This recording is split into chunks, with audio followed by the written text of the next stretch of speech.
Morning.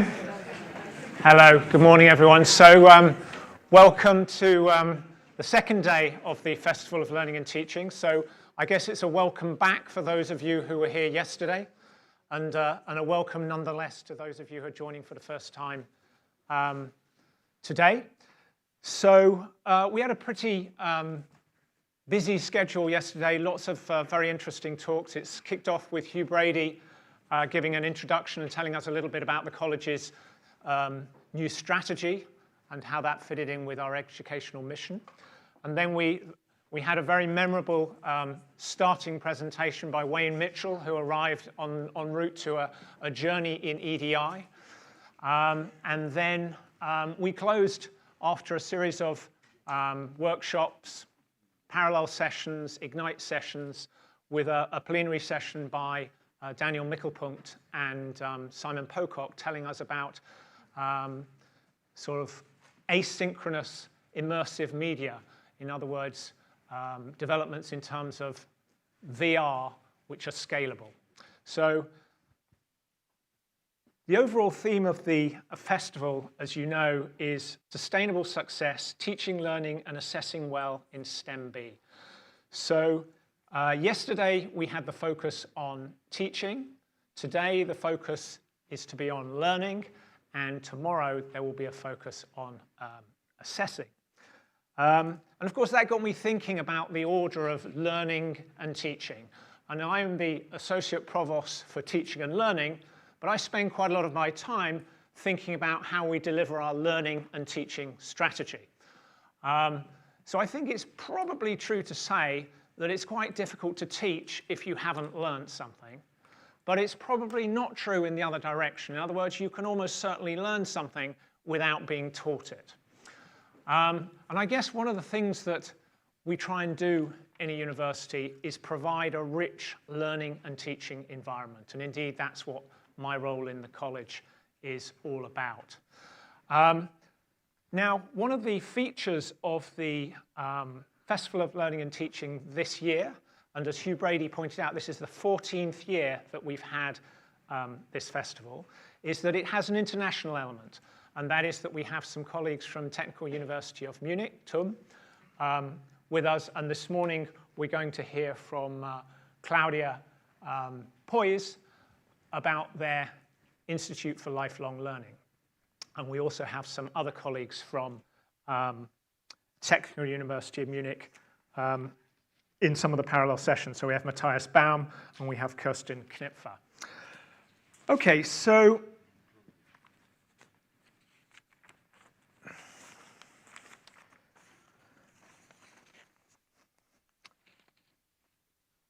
implicit in the title of this conference, this festival, is that we need to think about how do we do our teaching and learning well, and how do we do our teaching and learning in a sustainable fashion.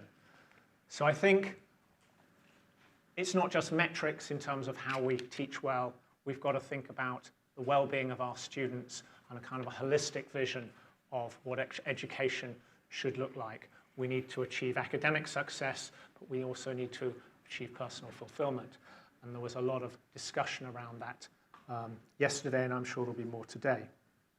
In terms of sustainability, I guess the key feature of sustainability, aside from the sort of UN global sustainability goals, is that we're looking to the future. And I think if we're looking to the future of education, that's an inherently difficult thing to do because it's unknown, it's uncertain, and it's changing faster perhaps than ever in terms of developments in AI and the like. And so, I mean, of course, one thing that we can do in terms of thinking about the future is to prepare our students for the future by making them as flexible or allowing them to be as flexible and resilient as possible.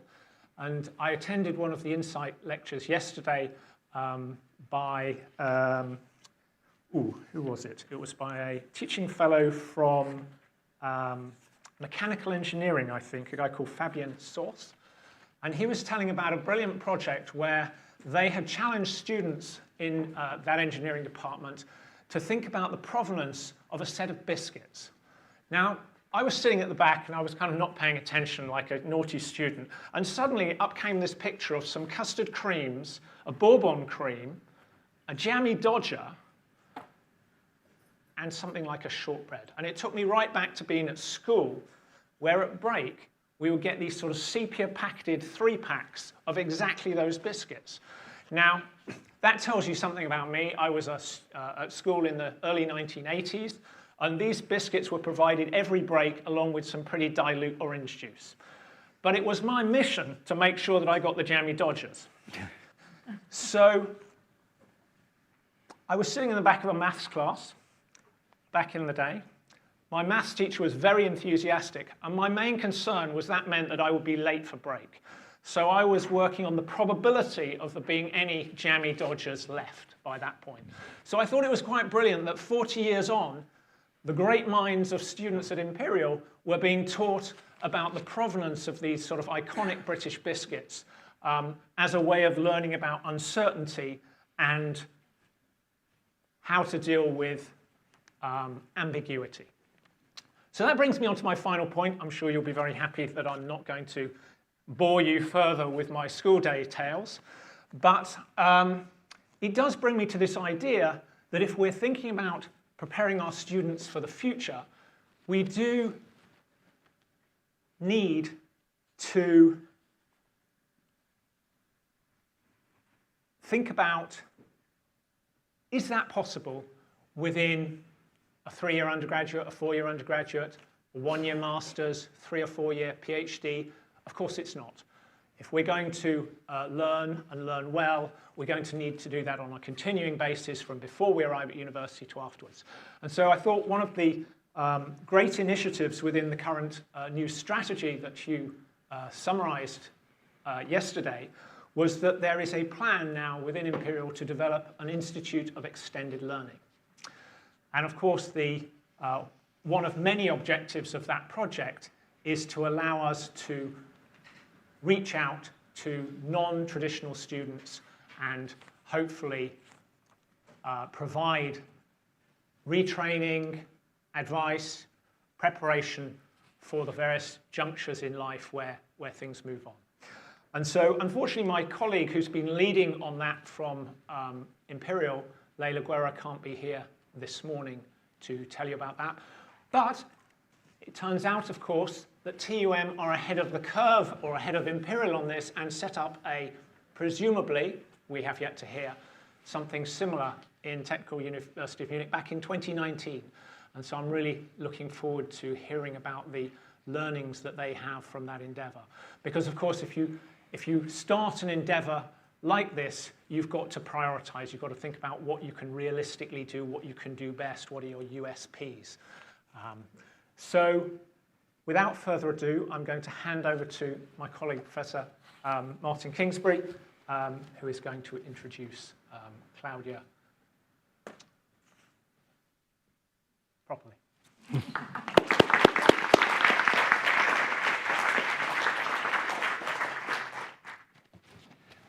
Thanks, Alan. And I'm just going to introduce Claudia very briefly. But before I do that, I just want to say, Alan, biscuits are never boring. Never, never boring.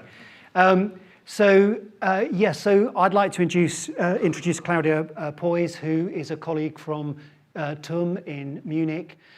Claudia had hoped to join us in person, but because we struggled to get rooms and dates sorted, she was unable to. So this is also a bit of an experimenting in technology and linking things in a more hybrid way. So fingers crossed to the technical expertise and the gods of the internet that it all works.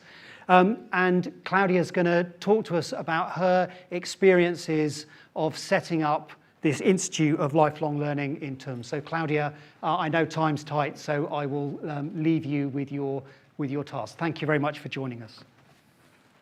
Thank you so much, Martin. Thank you.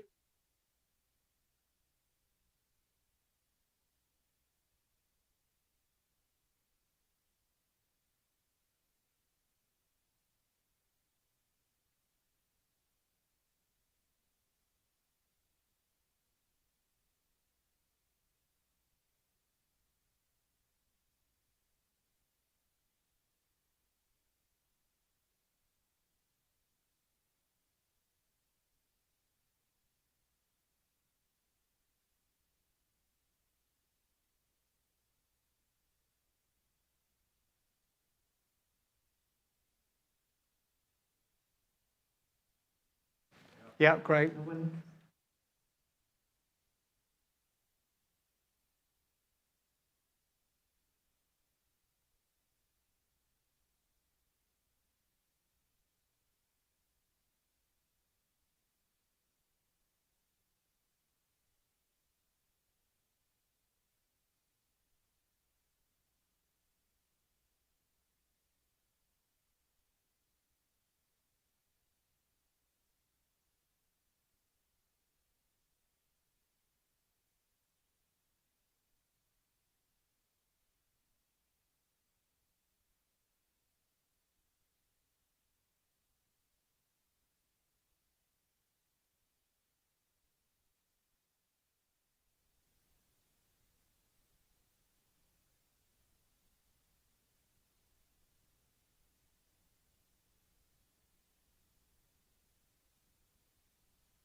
Plays such a crucial role.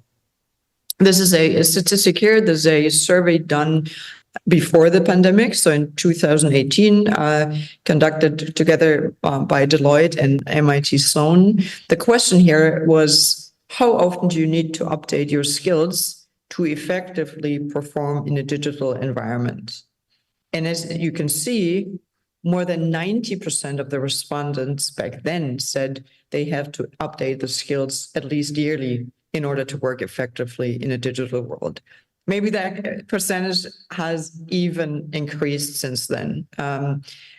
I think, in short, the message is very clear that with technology advancing, with changes in the political landscape, in markets, et cetera, all of us need to learn and can learn. And in short, we at TUM believe that universities should play a crucial role in facilitating lifelong learning.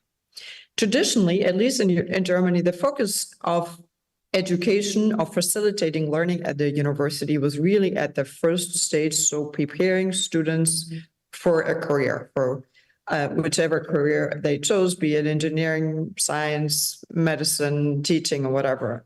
But the idea basically was that people would study here, get their bachelor's and or master's. By the way, traditionally in Germany, you would go all the way to master's degree.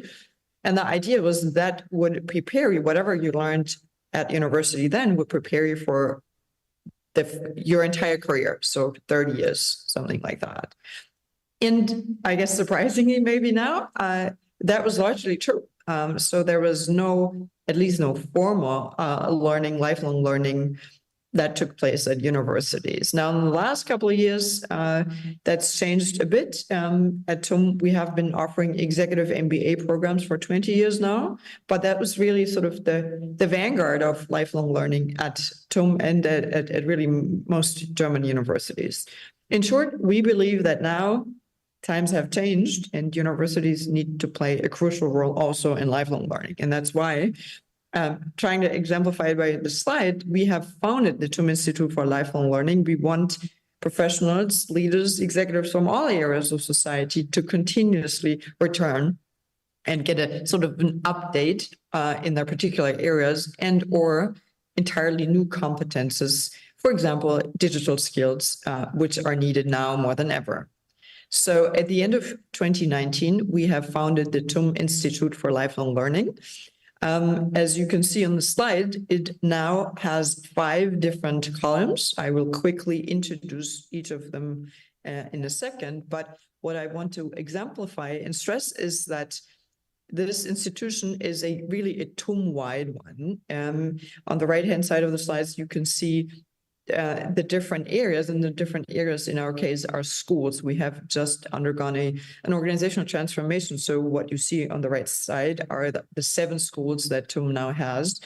And the wonderful thing, I think, is that the TUM Institute for Lifelong Learning really spans all of those, and that enables us to develop programs that include program elements and content from each of those areas. So therefore, we are able to relatively quickly actually form new programs, for example, in broad areas such as leading the digital transformation or the transformation to sustainability that is obviously not restricted to any one subject area. I will give you also an introduction to each of those 5 columns and to see what they are about and how they're linked together. Executive and professional education, that was traditionally, as it's the case everywhere in the world, part of the business school. However, the programs here, the academic responsibility is still in the business school, but everything having to do with the management of the programs, including marketing, etc., is done in the TUM Institute for Lifelong Learning. So the idea really is that TUM Institute for Lifelong Learning is the one and only platform at TUM that offers programs both for people outside of TUM, in this case, be it business leaders, be it young professionals, for example, but also members of TUM. So with regard to the members of TUM, we have summarized what we offer under the term people development. So we have particular programs, for example, for professors called faculty at TUM. We have an open program called TUM Horizons that's largely for non-academic staff. Science management at TUM is an open program for essentially anyone, well, in science management, be it at the school level, be it at the central level. And with career design, we have a specific program for mid-level academic staff because there's a certain legal framework in Germany that makes the role particular. And we want people to be able to specialize in areas such as research, teaching, science management, or, for example, digitization. So under the header people development, we summarize everything for TUM members. In addition, we have specific programs for anyone who teaches under this term ProLehre, Media and Didactics. So really anyone from a PhD student who earns first experience in teaching to an experienced professor who wants to advance his or her teaching skills even further, they receive support here. And in order to stay up to date with the latest technologies, the latest educational technologies in this case, we have founded the Center for Educational Technologies as part of the TUM Institute for Lifelong Learning just last summer. And as you can see on the slide, we are experimenting and using some modern technologies such as virtual reality in learning, or we have robots as instructors, as you can see there, and see how we can use them to facilitate and personalize learning. Finally, the latest column of the TUM Institute for Lifelong Learning is called the Center for Culture and Arts. We just opened that in December of last year.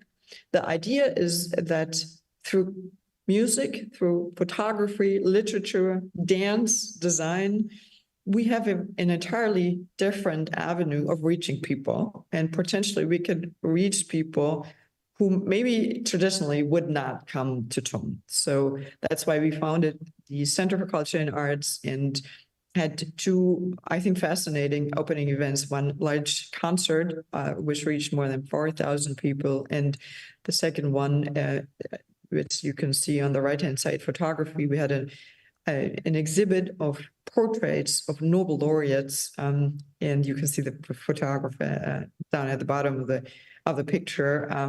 I think that was an event that was able to, again, reach people that don't commonly attend any kind of lecture or any kind of event at TUM, really also spanning, ages 15 through probably 85. So in short, the idea is really to inspire people, to motivate them to learn. And the question obviously is, what do we learn? And there's many frameworks. One framework we find pretty useful is called Future Skills Framework, developed by McKinsey together with here a foundation for the German academic environment. And they distinguish between competencies needed by specialists, technological competences, be it in web design, AI, robotics, etc. And most important to this purpose is the skills needed by all employees, essentially. And they distinguish between classic competencies, transformative competencies, and key digital competencies. What are those, you might wonder?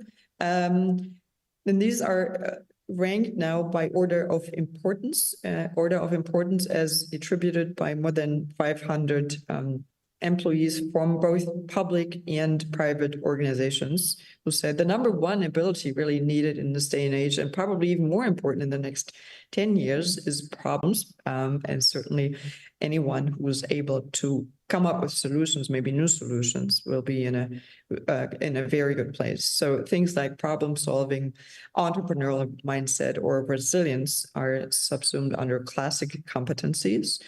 Then transformative competencies, for example, well, change, right? How to facilitate change, be it within organizations, in teams, maybe even within individuals, are regarded as really important in the next couple of years. And here you have examples of digital key competences. Again, the top ones are supposed to be needed, required by literally anyone, as opposed to the technological competencies at the bottom. These are the ones that we as a workforce need specialists for. And I'm showing you this framework because in the TUM Institute for Lifelong Learning, we have developed programs, in this case, largely certificate programs, addressing all of those areas. I will not go into the details, but I think the color coding shows you that we have developed programs in all these areas. Since the founding of the Institute, we have developed 56 new programs. And you can see from the slide, a very broad range of areas, from very specialized technological areas, for example, quantum technology, this is really for specialists, to very broad ones, more in the area of classical and or transformative competences. For example, change management, certainly in the area of facilitating transformation, or we have new programs in the area of digital skills, digital key competences for anyone, for example, in the area of data science. In short, the fact that the TUM Institute for Lifelong Learning is a TUM-wide platform, this enables us to come up with such a broad range of programs, really incorporating knowledge, information, latest technological advancement from all of the 7 schools that TUM now has. Some figures here. Last year alone, we were able to reach more than 9,000 external participants. So that's leaders and professionals, largely from business, some other areas, including public organizations, medicine, for example, are also included. And we also find high demand from TUM members, as you can see from the numbers. So in short, I think the demand is high and it is growing substantially. In short, we at the TUM Institute for Lifelong Learning are committed to facilitating the learning of each individual, very much in line with the framework I alluded to at the beginning, the OECD learning framework. We really want every person to fulfill his or her potential and help shape a shared future built on the well-being of individuals, communities, and the planet. So we do take our responsibility for society at large and for the environment really serious. And that's why we have founded the TUM Institute for Lifelong Learning, and we look forward to facilitating its growth even further. With that, I would like to say thank you so much, and I look forward to your questions. This is mic 1, mic 2 is the next slide.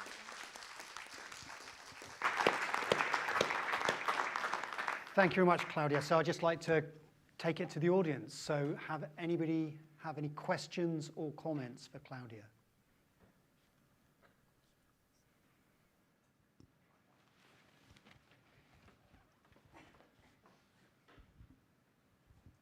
Thank you, Claudia, for your presentation.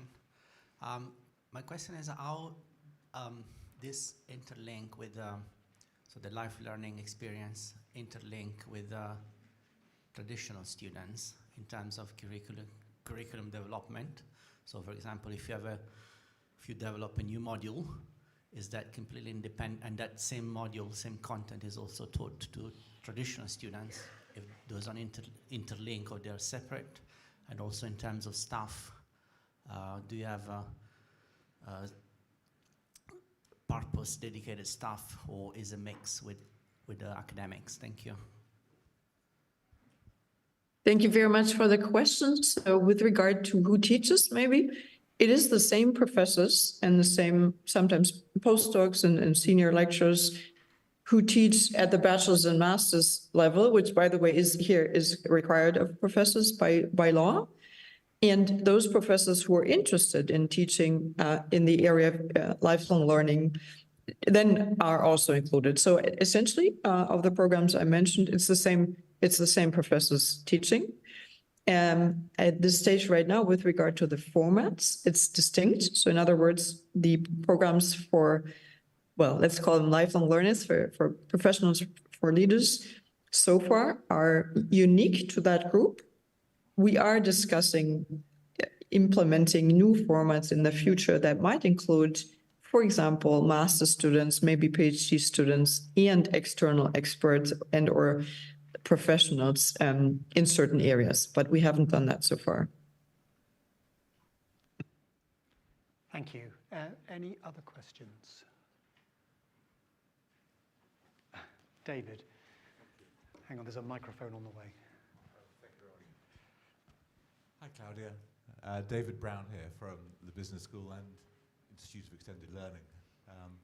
I was curious if you could describe sort of the journey from whether it was moving things from the existing, I think 7 faculties you mentioned, into the Institute, and whether all of the faculties were and educators were thrilled at that move, or how you managed to affect that change.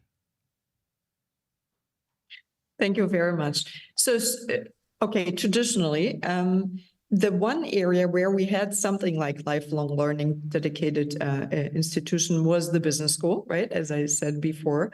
And I guess it was helpful that since 2014, I had been the academic director of the executive education back then in the business school, until we founded the TUM Institute for Lifelong Learning. In addition, our managing director now of the executive and professional education as part of the TUM Institute for Lifelong Learning had also been in the role of managing director executive education before, when it was still in the business school. So essentially, when we restructured it, it was essentially the same people, also at the level of program managers. It was the same people managing and leading the programs. It was also the same people doing, the marketing and the admissions, all that sort of stuff, and the same professors. So I think for people who taught, mostly it didn't really feel very different at all, because it's the same people supporting me, it's the same rooms, it's the same kind of students. It's really a different label kind of on the door. So for I think the individual teachers, not much of change. For some people in the leadership, obviously, it was a change. And as we all know, large structural changes take quite a while to be implemented and bought into and fully embraced. And I think at some stages, it's still an ongoing process. For most, actually, I think for all other schools, it was easier in the sense that there had never been any unit organizing their lifelong learning activities. And here, a lot of times the feedback was very positive in the sense, oh, finally, we'll have professionals who help us with, doing the market research, doing the negotiations, sometimes when we do, for example, programs with external companies, etc. So most of the colleagues from the other schools were really happy to have one platform and a professional support in a sense for all those activities. So there it was easy. Thank you. Betty.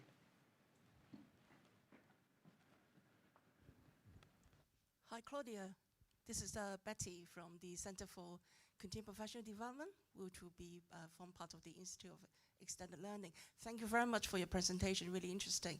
I'm curious to find out how do you ensure your academics has the right skill set and competency to teach traditional students as well as non-traditional students like adult learner professionals? Because I think that there is a difference you require special skill set to teach professionals because their learning style could be very different from traditional students?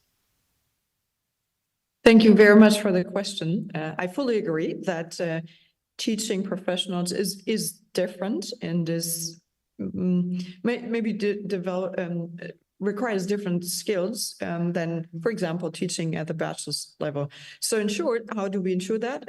We have a faculty member who is the academic director of any program we have. Obviously, for the study programs that have a formal, for example, a master's degree, but also certificate programs. So that there's always you could call it faculty chair of the program, and he or she helps us in selecting the colleagues who might be teaching, because obviously we cannot be experts in all those different fields, but usually the colleagues, who are experts from those fields, they know, again, their colleagues.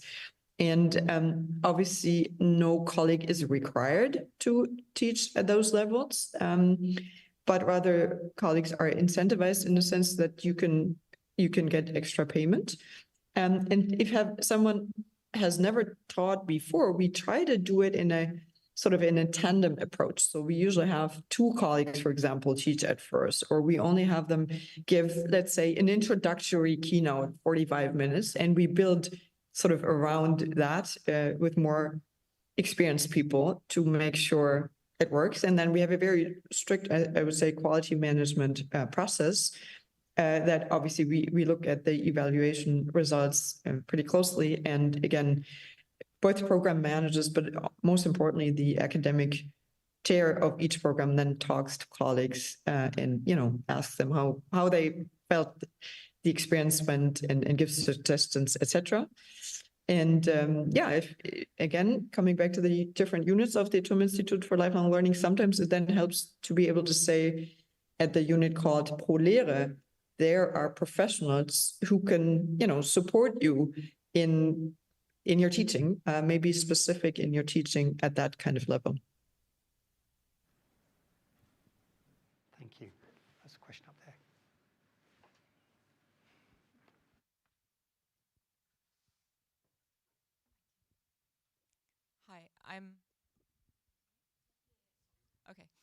Hi, I'm Anne-Marie Gupta, Assistant Registrar for Academic Policy working on the quality team. And my question would be around what quality assurance processes, or how do quality assurance processes differ for these programs to your standard undergraduate, postgraduate programs in terms of approval, validation, accreditation?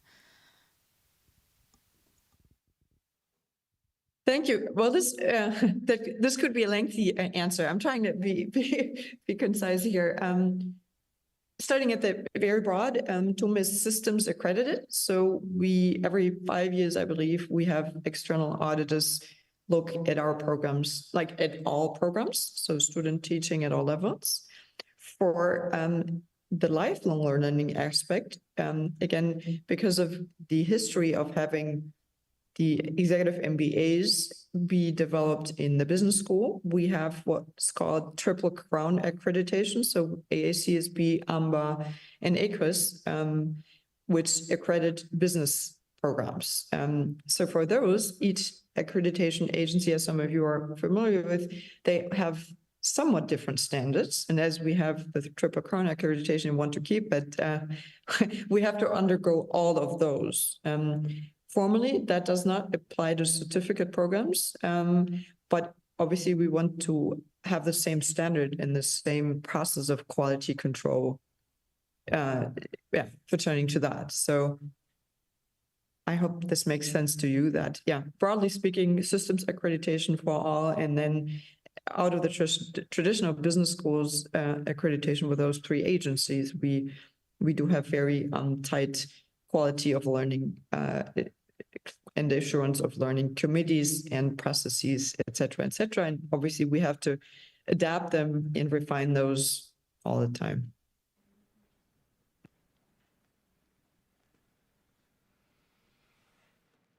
Kate.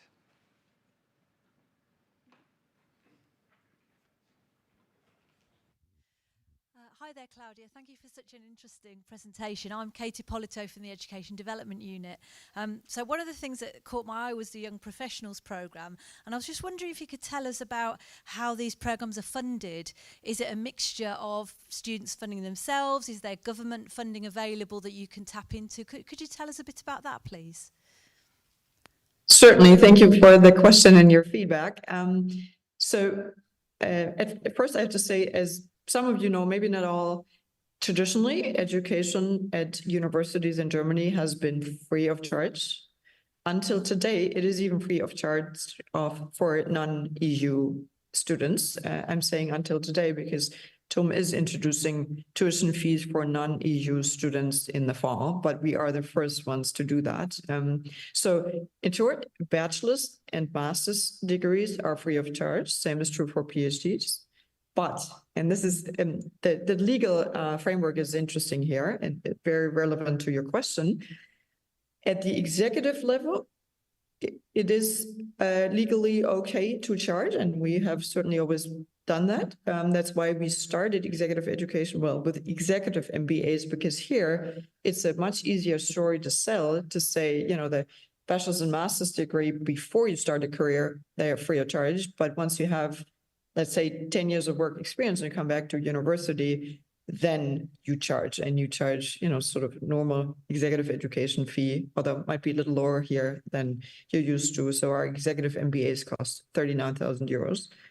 Now, the young professional programs, which you asked about, they're something interesting, and we introduced those into the market later on, only about 5 years ago.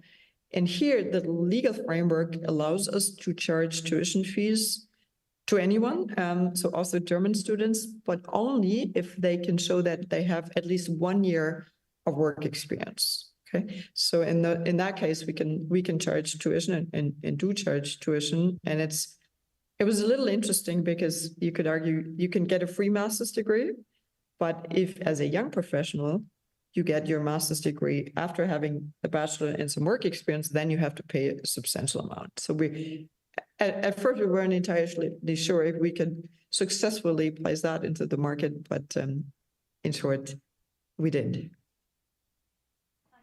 I hope this makes sense to you. Yeah, it does, and it's interesting to get a perspective from a different country because we're aware of our own kind of funding mechanisms. So thank you. That's great.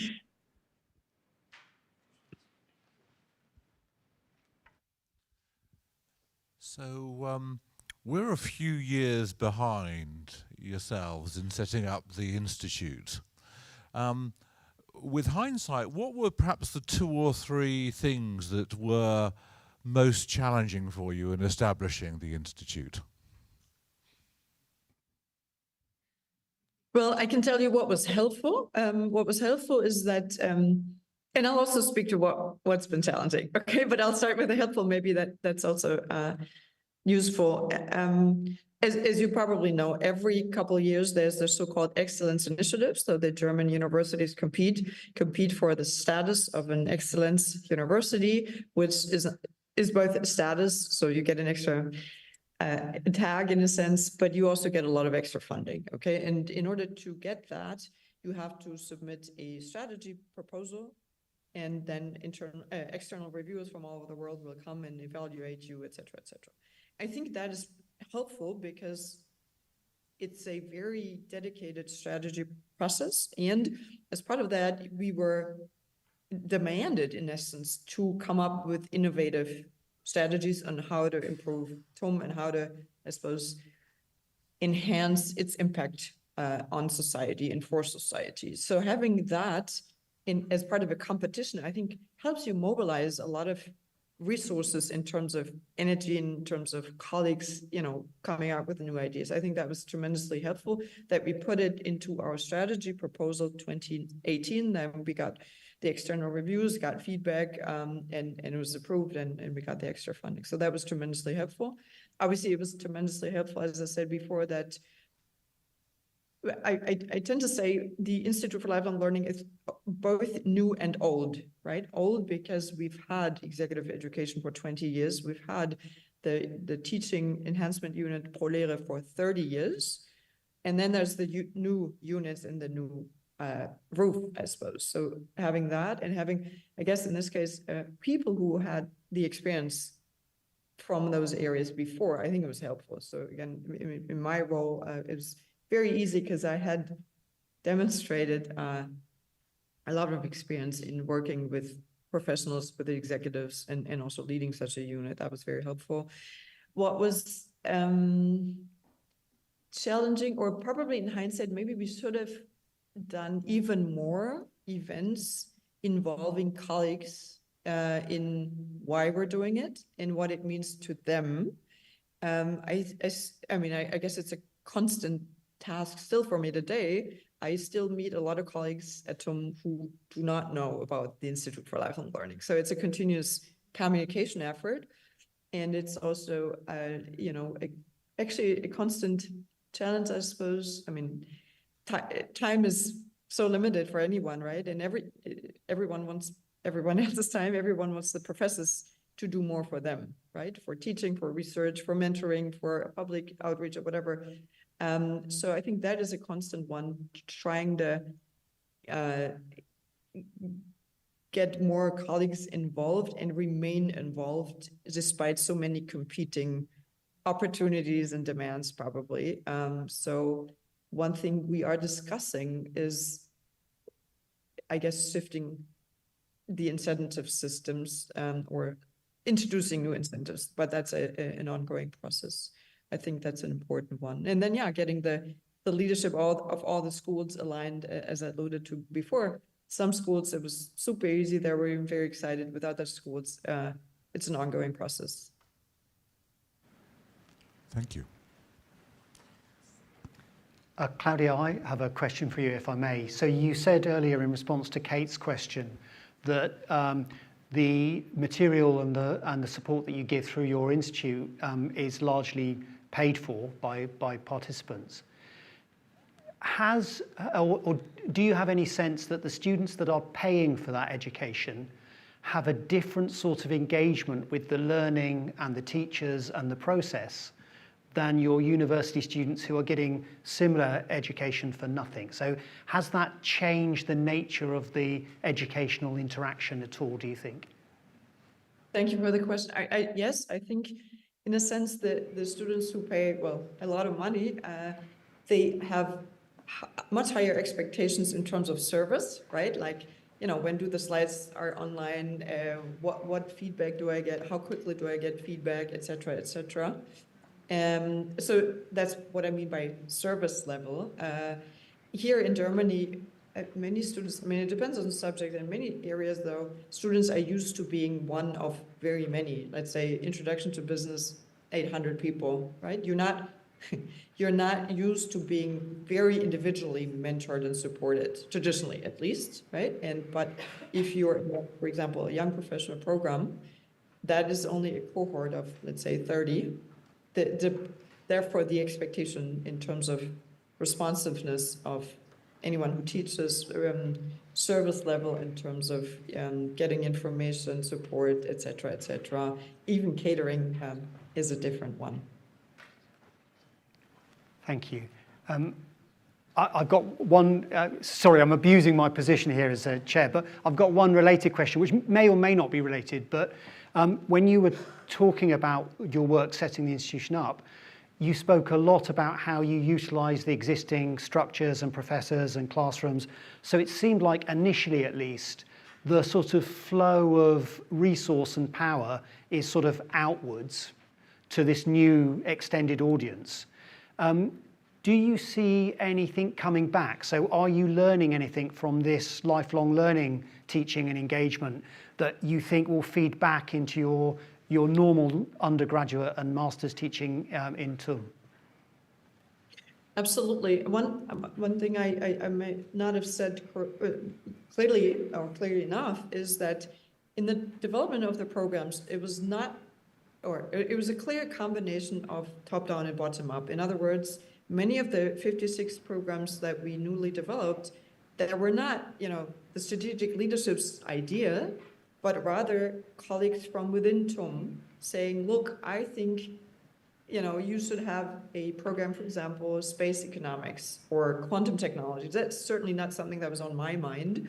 But the way this came about was, together with the managing director, I went through all the school councils to just present, look, this is the institute, this is what we do, this is how you could be engaged. And then we, a lot of the times, had follow-up discussions with colleagues discussing, is there anything that maybe you have already been, teaching about to professionals, but not as part of, any TUM structure, that you would like to offer, or you think you could, develop. And so it's very much both top down and bottom up. In terms of, does that have any impact for our normal students, so non-professionals? Absolutely. I think in terms of both the topics, because also we are in constant dialogue, obviously, with firms, also sometimes with public institutions, and we certainly ask them, what do you think, are the skills that your workforce needs in the next 10 years? And whatever they say, we also try to have programs at, let's say, the bachelor's level. Also, in terms of the teaching methods, I can speak as a professor now who teaches in those programs. I've learned a lot in terms of how I approach teaching. And it's, I think sometimes I benefit from the questions, from the topics that, in my case, business leaders address, in my case, leadership. And that is, I think, very useful to also hear at a bachelor's level. And I've always incorporated that also, for example, in my bachelor's level lecture. So what are the big questions, the big challenges maybe that leaders face? So both at the content level and also in terms of teaching methods level. Thank you, Betty. Hi, Claudia. Betty again. I've got two questions.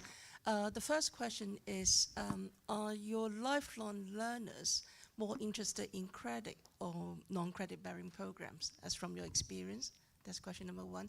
Number two is, do you offer micro-credentials in your institute? And if you do, how do you go about in developing that micro-credential framework internally? Thank you very much. I'm laughing because we literally last week had a very substantial discussion also with my colleague, the vice president for teaching and learning, about micro-credentials. So in short, we are in the process of introducing those. I would, ask me the same question 5 years from now and I have a better answer for you. In short, right now, I think most of the people who participate in our programs, especially the certificate programs, I think they're very much interested in really the skill or the knowledge that's being provided, but they do at this stage want a TUM certificate. I think maybe 5 years from now, they want micro-credentials as well, and therefore I think micro-credentials are a very helpful, framework and approach to that. The one thing that I can say is that we did in the executive MBA programs, traditionally they were, a cohort, one class, then through the course of almost 2 years, and we have changed that to a modular structure so that people can first participate in individual modules and then add them on in order to earn the executive MBA, and that's proven to be very useful, especially since the pandemic. Hi, Claudia. Thank you very much. I have a question regarding the administration of these programs. How do you manage the extra workload in schools and departments that are engaged with this program? I assume that departments who help with this program, they need more resources. Did you provide more resources?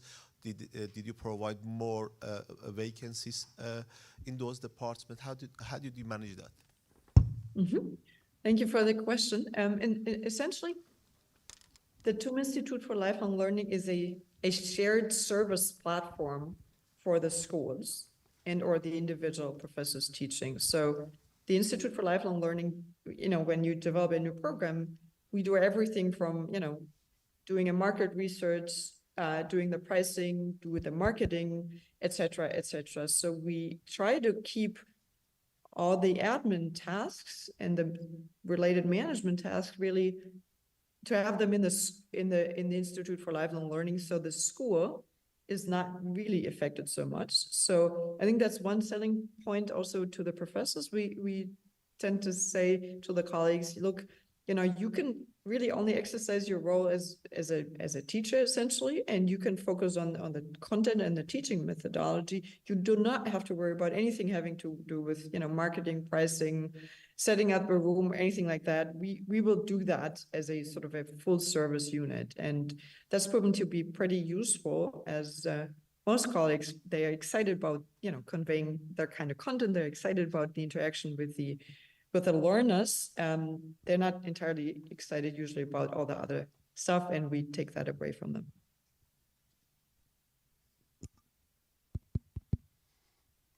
Hi, is it working? Hi, can you hear me? Yes.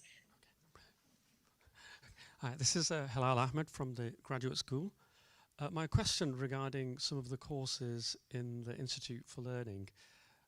When I looked at some of the titles, it looked like those courses were mainly competency-based skills courses. So my question is basically whether those competency-based courses actually are not really lifelong learning, but it's maybe a time frame for maybe 2-3 years before you have to come up with new courses. So I just want to ask whether those are actually just mainly focused on competency-based, where you just master a particular skill for a certain period before it expires, and then you need to think of a new course. Thank you. Thank you for the question. It's a very good question. And I would say, looking at the spectrum we have, it's very broad. So yes, we have some competency-based courses that, let's say, are also successful in the market only for a certain period of time. For example, blockchain and distributed ledger technologies is a program we introduced, I don't know, it sounded like 5 years ago, maybe a little more. So it was interesting to see the sort of the hype, right? So we were a little early with the program. At first, it was not so easy to fill it. Then it was booked out. We offered it twice a year. It was still booked out. And now the hype's gone down. Okay, so there are those courses. But then looking at, that's why I showed the framework, some of the more traditional competencies, there's no such hypes. And then there are some overarching programs that are so broad, they include so many competencies that, again, there's no fashion. And finally, with some areas, for example, we have just introduced a certificate that's called Responsible Leadership in the Age of Technological Disruption. I think the course itself is going to remain very important in the next, 15 years. But most likely what we cover under disruptive technologies is going to change. And that's why, personally, I find, being engaged in lifelong learning so exciting, but also at some stages so challenging, because what's really needed, what's really demanded changes very, very quickly. Hello, thank you very much for the presentation and for this conversation. My name is Ana Baptista. I'm an educational researcher and currently working at the Faculty of Medicine. I wanted to bring back something that you briefly mentioned, triggered by one of Martin's questions. So your professors, your members of staff, who do teach in more traditional courses and now are engaged in these non-traditional lifelong learning courses and exposed to these non-traditional students. I'm very much interested in how through these professional initiatives there is personal and professional development that may have a ripple effect on culture change within the institution, in the way teaching and learning is perceived by the members of staff working at the institution, because they are exposed to different environments. So I'm wondering whether you have done any studies to sort of get the feel of how these almost like epistemic changes are happening or have been happening at more individual level, and whether this has starting to have some sort of consequence to the culture of teaching and learning at the institutional level. Thank you for, again, a very, very important question. Maybe one thing that I did not mention so far is that as part of the so-called excellence initiative I mentioned before, so this sort of strategy competition, the TUM Institute for Lifelong Learning was only one measure of many. And one other measure that plays very much into also your question is that we also redid the way of traditional education. So obviously traditionally, maybe it's also the case at Imperial College, you know, bachelor's and master's degree programs were developed because a group of professors thought, you know, we should have a program in this area, and this should be the content, this should be the teaching methods, etc. Okay, and that's the way it had always been done here, at least. And we said, well, we have to reverse that process, because in order to incorporate the skills of the future, we have to have people, you know, think about those. So we have now introduced what we call professional profiles, it's called. They are sort of bundles of programs, and there's professional profile committees. Let's say a professional profile committee dedicated to new programs in the area of civil engineering, broadly defined, let's say. And the professional profile committee consists, yes, of professors in the area, but also, and that's new, professionals. So experienced engineers, for example, experienced business leaders who are also part of the committee, and they will have a very interesting dialogue on what are the skills that the future engineers need, okay? And I'm saying that obviously pertaining to your question, that we have had a rethinking of our education also at the normal bachelor's and master's level. And so in a sense, we have had a stimulation of rethinking education at TUM, apart from the Institute for Lifelong Learning, but it nicely ties in, right? Because once you've started thinking about what are the skills of the future, and then you are engaged, for example, in some sort of lifelong learning activities, and you discuss with, you know, leaders from business, from professional areas, then that sort of thinking is stimulated. So I guess in short, we've had many ways to stimulate a sort of a future-oriented approach to developing learning formats and learning content. And I mean, there's never 100% of colleagues embracing this, but I think many colleagues are, and over time, it's more and more. And now, obviously, the lifelong learning and that sort of revolution of coming up with teaching programs, they tie in nicely. With regard to a systematic study, I would have to ask my colleagues from the Department of Education. I'm sure there's some studies, but I would have to ask them for a systematic answer. Thank you, Claudia. I know you have to leave us now, so I'll end your question there. So thank you very much for a great presentation, and thanks also to colleagues in TUM who are part of an audience. And I hope we can keep this conversation going, both with you about the Institute as we develop our own, and also keep the connection in terms of the Festival of Learning. And hopefully we'll have you and friends and colleagues here in person in some future date. So I'd like to thank you for your great keynote.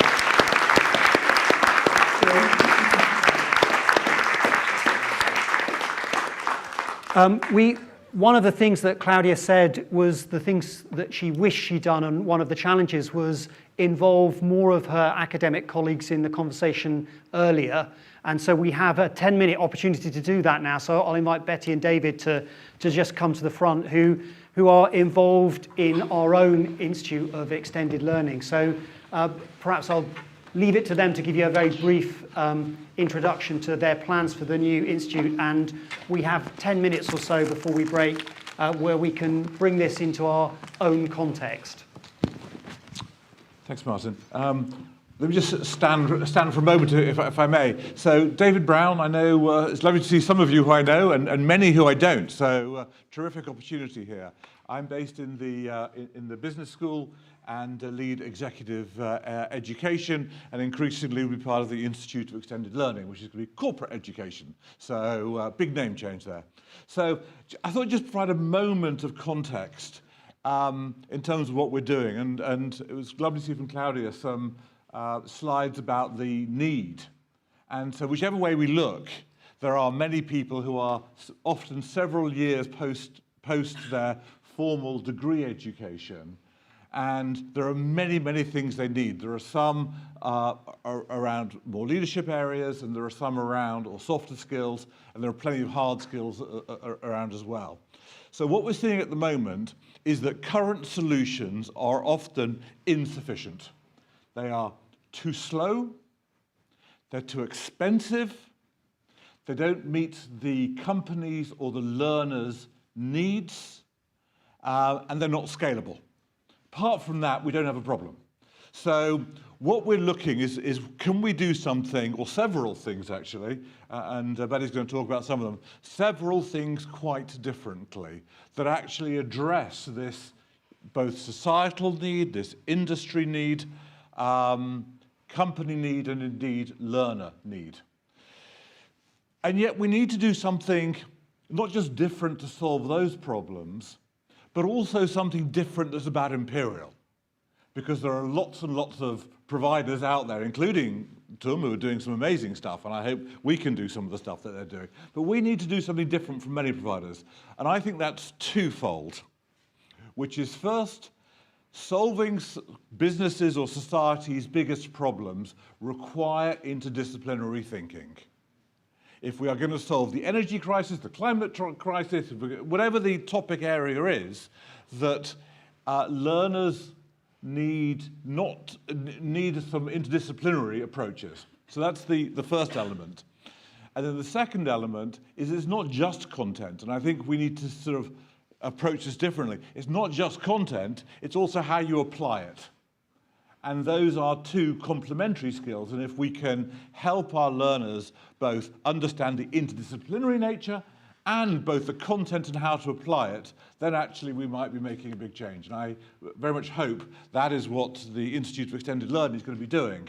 I'll pause there for a second and then let Betty cover some of the ground as well. Thank you, David. I'm Betty, head of the Center for Continuing Professional Development. I think I know quite a few of you. What we do is that we help to kind of academics and departments to develop commercial short course programs for professionals. We also offer a number of summer schools programs for international students, which will also become within the portfolio in the Institute of Extended Learning. And what David said is really important is how can we, as an institution, Imperial, can engage and make us stand out in this sector, in this whole field of lifelong learning. And another thing that I also want to mention that there is also a government drive in the lifelong learning agenda. And in 2025, the government will introduce something called a lifelong loan entitlement. It will be made available to anyone between the age of 18 to 60 to apply for a loan to study for a module or towards a degree. And it is really timely that we need to start thinking about it, how, as an education institute, what can we do to support this whole government agenda? And not only Imperial is actually now setting up this Institute of Extended Learning, other universities, Manchester University, Leeds, and Strathclyde are all building up this whole Institute of Lifelong Learning. And I think it is important that we get into this whole area to also kind of play a big part to make a contribution to society. And yeah, so I'll be really interested to hear from you all what you think the Institute can do in terms of like supporting your department, in terms of developing some of the lifelong learning programs. And feel free to ask any questions. Yeah, do you want to sit, Betty? Do you want to sit? It's okay.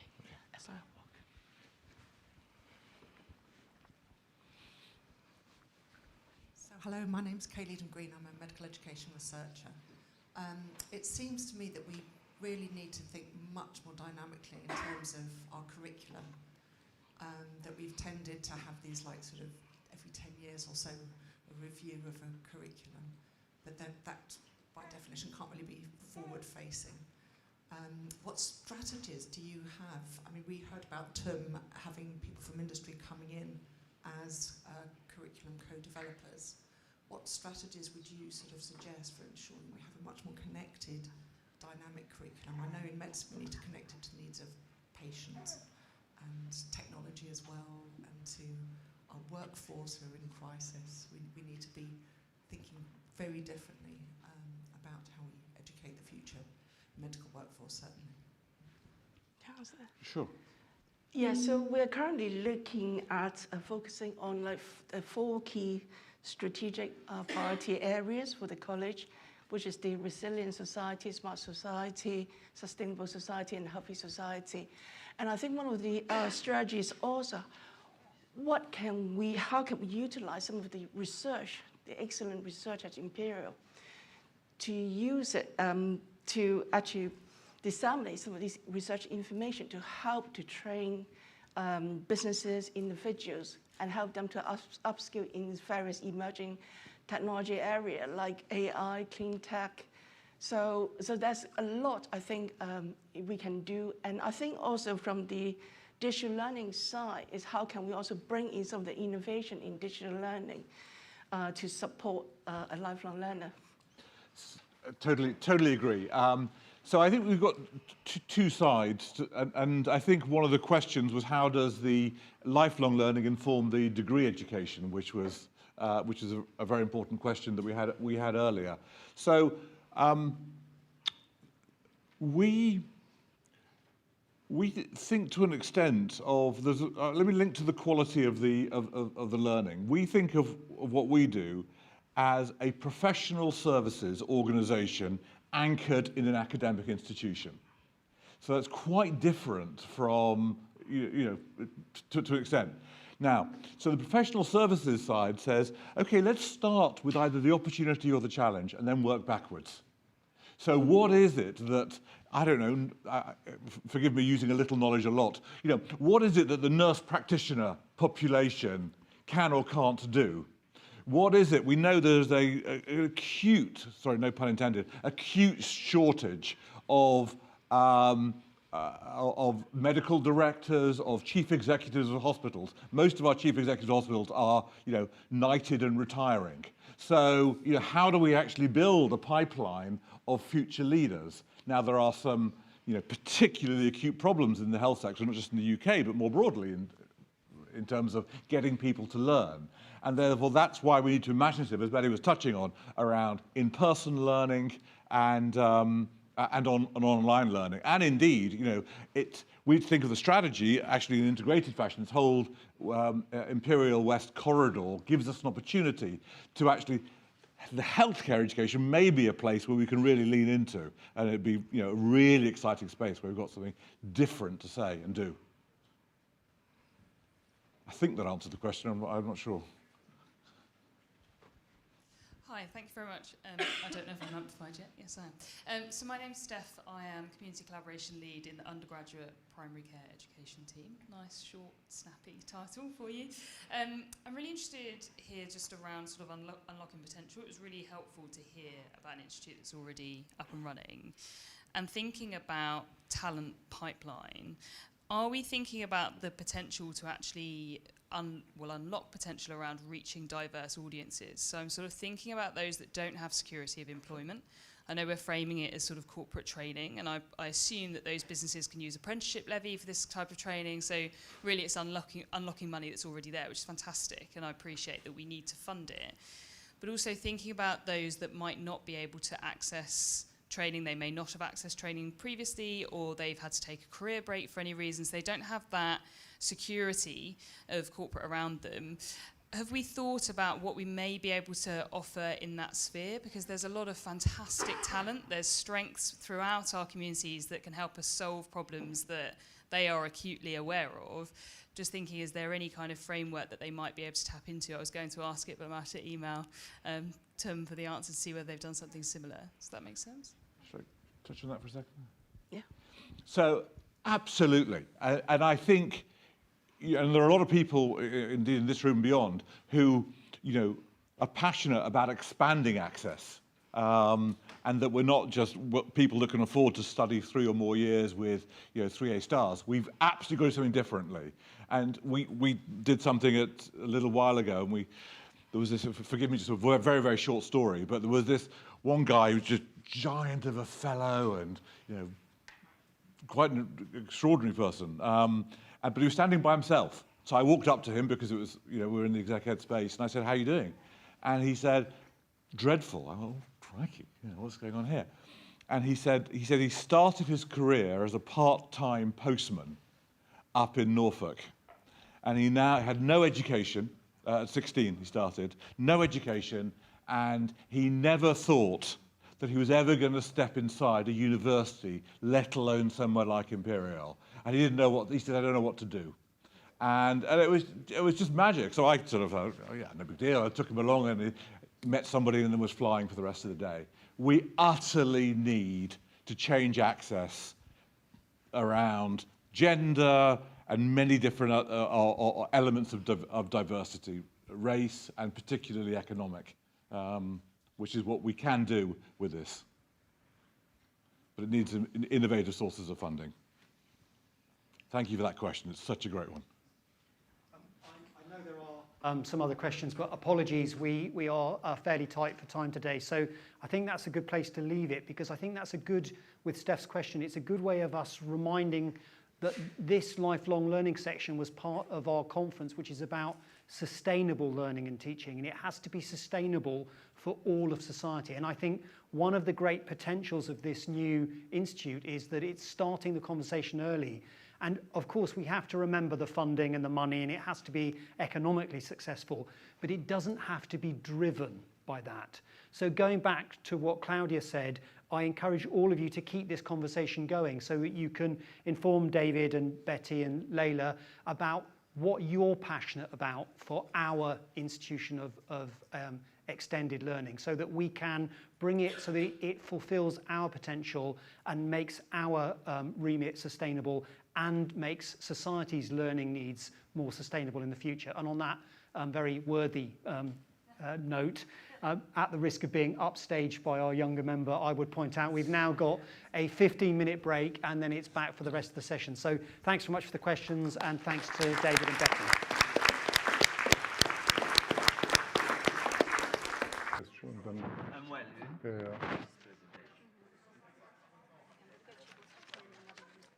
Cool. Should we get started, I think? Yeah. Okay, Matthias, I think we'll get started if you're happy. Yeah, sure. Good. Okay. Good. Okay, it's just about 12 o'clock. In the interest of making sure we finish on time, we'll get started with this next parallel session. So thanks for being here for this next session. We have another talk now and the next talk as well from our colleagues in TUM.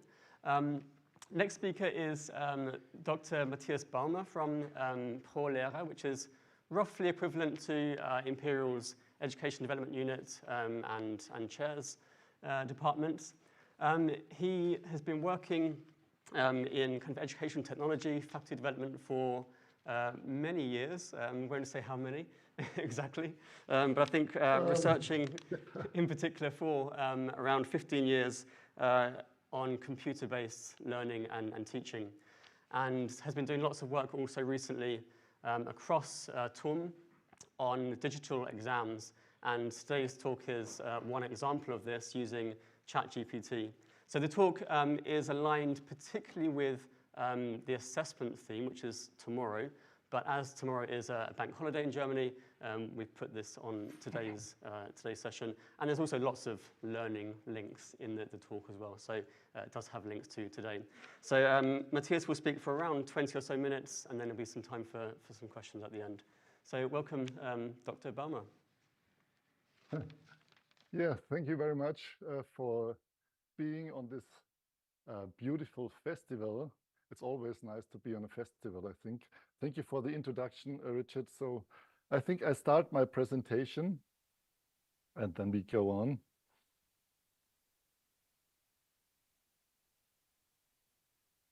So can you see my presentation slides and hear me? Yes. That's right.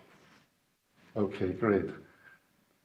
So ChatGPT and exams.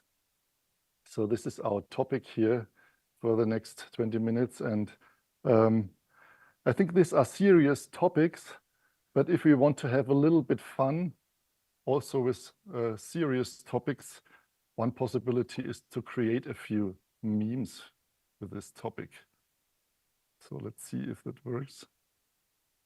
No, der schaltet jetzt nicht weiter. Was machen wir denn jetzt? Jetzt.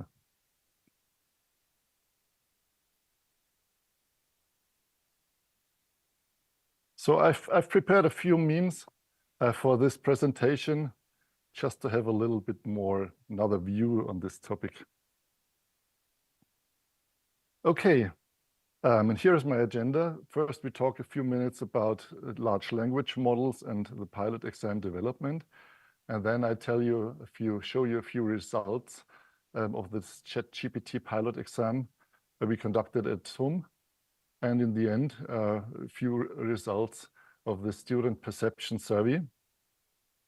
So let's start directly with a small introduction maybe into this topic.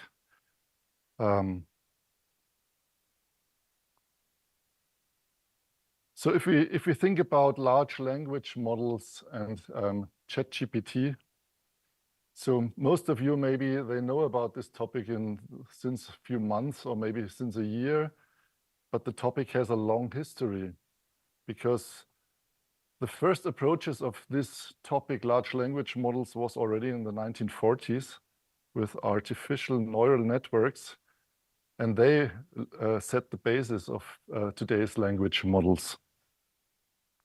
And already in 1966, we had this computer scientist, Joseph Weizenbaum. So I think he's already, he's originally German, and he published the first chatbot called Eliza. We can see him in front of his big computer here on the left side and on the right side. You see one of the conversations with Eliza, and yeah, if we have a look at this conversation, for me it nearly looks like it would be a ChatGPT chat of today, doesn't it? So, but it was 1966. Yeah, and the last years, 2022, ChatGPT came into public and also in the education sector and the universities. And in the months after Recording this, stopped. We had other language models like Lambda or BERT or something like this.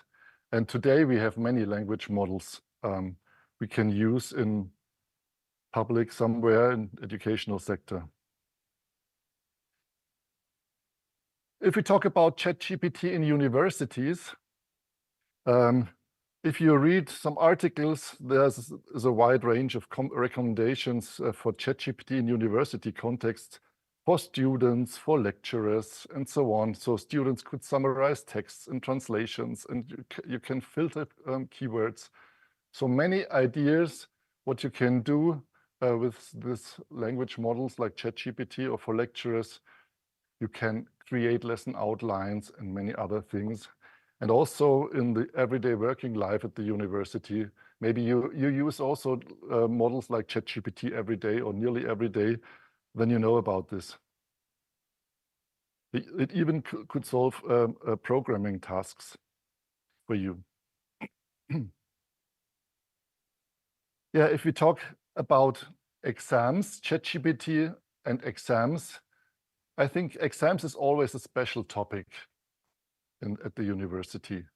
So ChatGPT and summative exams, so this is really a topic we could think about, you should think about. And Heckmann, he's also from TUM, he discusses different strategies how to deal with situations in this context. One possibility is to avoid it. So some universities worldwide, they can get back to paper and pencil exams already, or use oral examinations to avoid the use of ChatGPT, or others try to prohibit the usage. And it is possible, but in practice, it's always a question how to control, especially in unsupervised online exams. So maybe you have had unsupervised exams, so it's not possible to control what happens at home with the students. One other possibility is to tolerate or ignore the topic. This is maybe practice for many exams already. The problem is here how to proceed in the event of cheating if there's no legal certainty, which has been published before. And the last possibility could be to allow it. That's what we are talking about today, to allow ChatGPT within an exam. Okay, before I show you a little bit more about this, here is the next meme for you.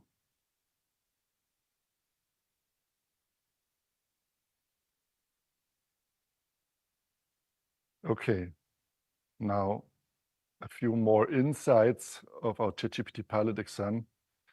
And the goal was to gain new insights into the use of the large language models in exams, but also to evaluate the students' perceptions and experiences from this pilot exam to get more insights about this. And we did it in 2 steps. You see it here on the slide. First step was a small pretest with colleagues. And the next step, the bigger step, was then the ChatGPT pilot exam with more than 100 students. And it was in the course Aerospace Materials, Sciences and Processes of the aerospace program.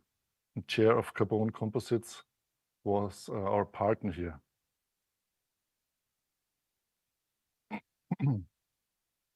Only a few pretest findings so that you see that it was step by step to get to this to this exam. So our findings in the pretest, it's possible to integrate ChatGPT into Moodle, and it's also performant enough. But it's also what our lecturer said from the test, it's very demanding to work with ChatGPT under time pressure. As you can think, it's not at home like you have hours and try a little bit. So you have time pressure and you have to use it efficiently. And it costs time to use ChatGPT, more time than maybe use your brain and your own knowledge. Here we see one answer of our lecturers from the pretest. The use of ChatGPT in an exam is closer to later professional practice than a typical exam without its use. And here you see the results, but only 13 participants. Later, we will see the same results from our 100 students. So you can think about what they say. Okay, so let's have a look at the exam itself. So this is the Moodle course for this ChatGPT pilot exam. And you see on the top here, you have the exam information, and you have the exam itself in the middle here. And down we have the questionnaire for the evaluation. On the top right, you see this ChatGPT block. So it's totally integrated into the Moodle platform at this stage, so that the students during the exam, they could use all the time ChatGPT without any limit.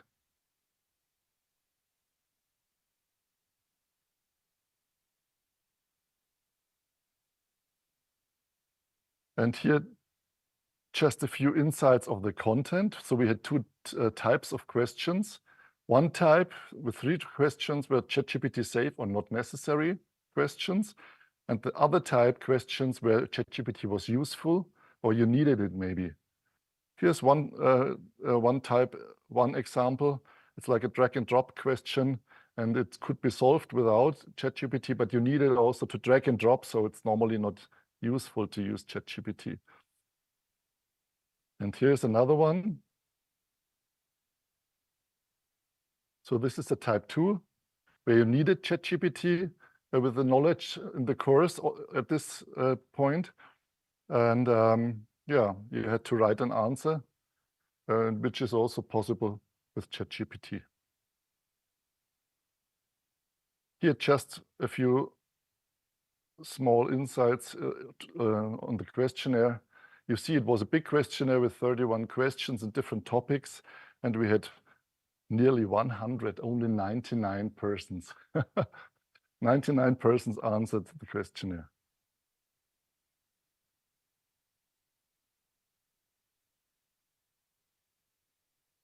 Okay, so let's have a look on the results of this ChatGPT pilot exam.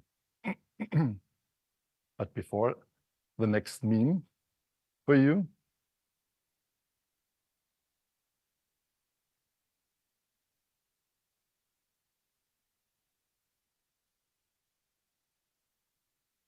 So the only thing is I don't see your reaction here when I show the memes, so I hope you like them.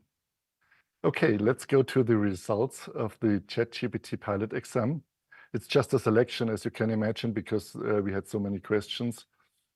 Here you see the overall average score.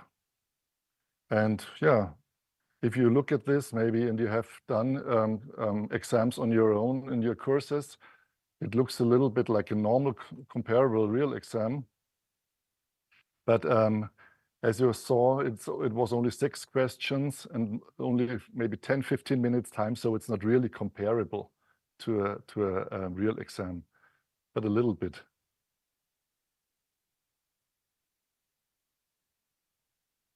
And now we see 2 exam questions we had in this exam, in this pilot exam, but these 2 questions, they were already in another exam, a normal classical exam before, and you see the results compared to each other. So the first one is a type 1 question, which is nearly ChatGPT safe because it's with this drag and with drop down answers. And you see on the right side, you see the results, and on the next one is the type 2 question.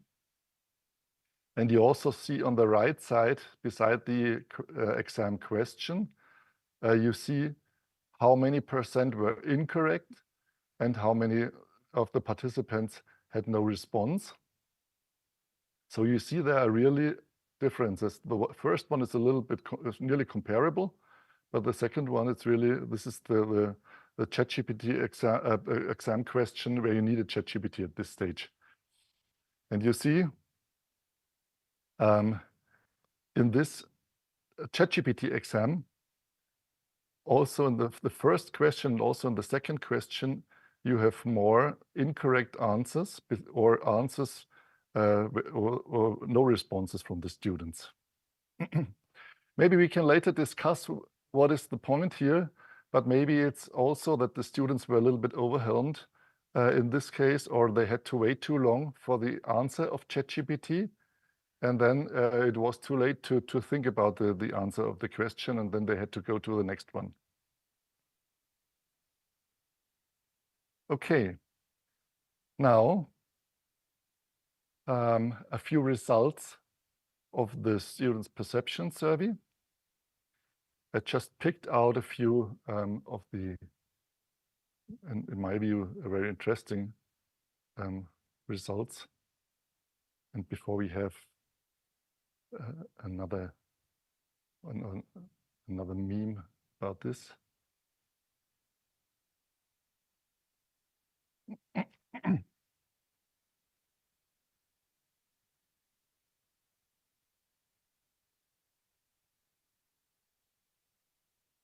So let's have a look at the results of the student survey. One of the questions was the students' familiarity with language models. And here you see the sentence, I'm familiar with the following AI tools. And down there you see the results of the students. And as you can see here on the slide, most of the students, the students are most familiar with translation help tools like DeepL or something. And others know about text-based language models like ChatGPT, but there are only a few of them who are very familiar with image generators like DALL-E or Stable Diffusion or something like this. Okay, this more the background.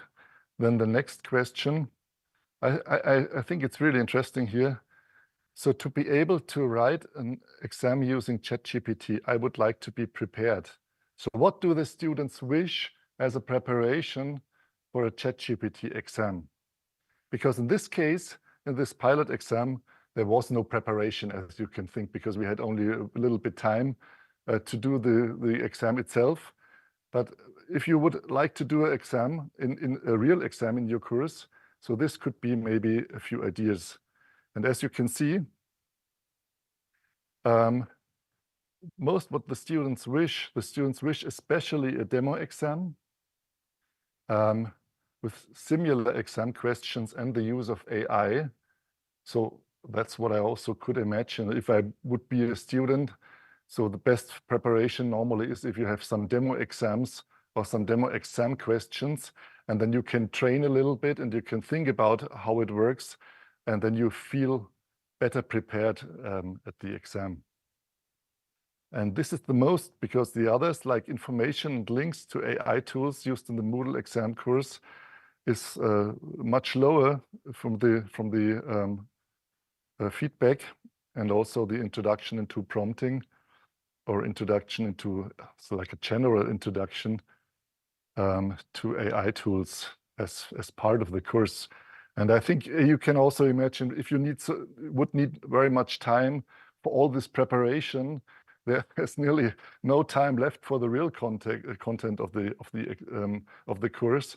So it's normally only a small part of the time you have for these topics. So what was the usage of the ChatGPT for the exam questions? And as you can see here on this slide, all the questions, there were students who tried to solve the questions with ChatGPT. But if you see, the students didn't know if the questions were type 1 or type 2 questions, so they just saw the questions. But if you see if you compare the type 1 and type 2 questions and the usage of ChatGPT, you see the type 2 questions where it was needed or it was interesting to use ChatGPT, they were more used than the type 1 questions. So you see maybe this type 1 question here, there were only 32 students who tried to solve with ChatGPT, and the others more than the half of the students.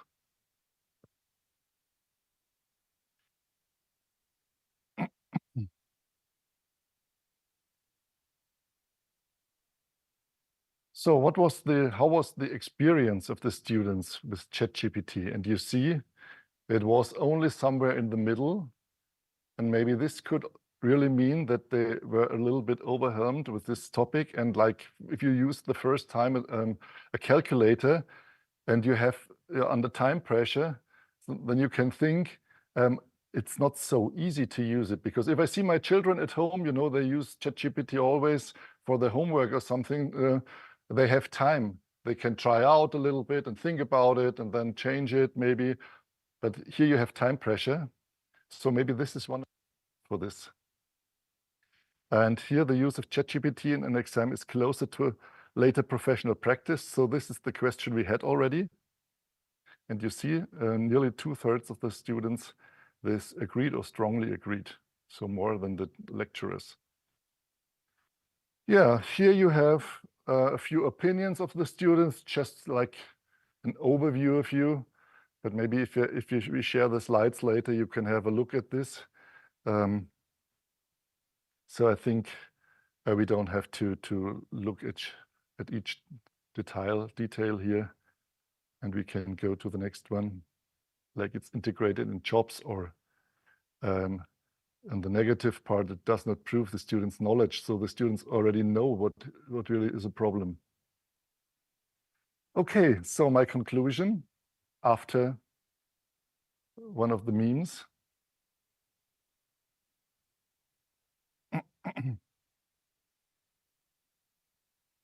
Yeah, I think there are many challenges for lecturers and students. Here you see the lecturers have to create a suitable framework and suitable framework conditions, and also design assignments that provide a meaningful assessment base.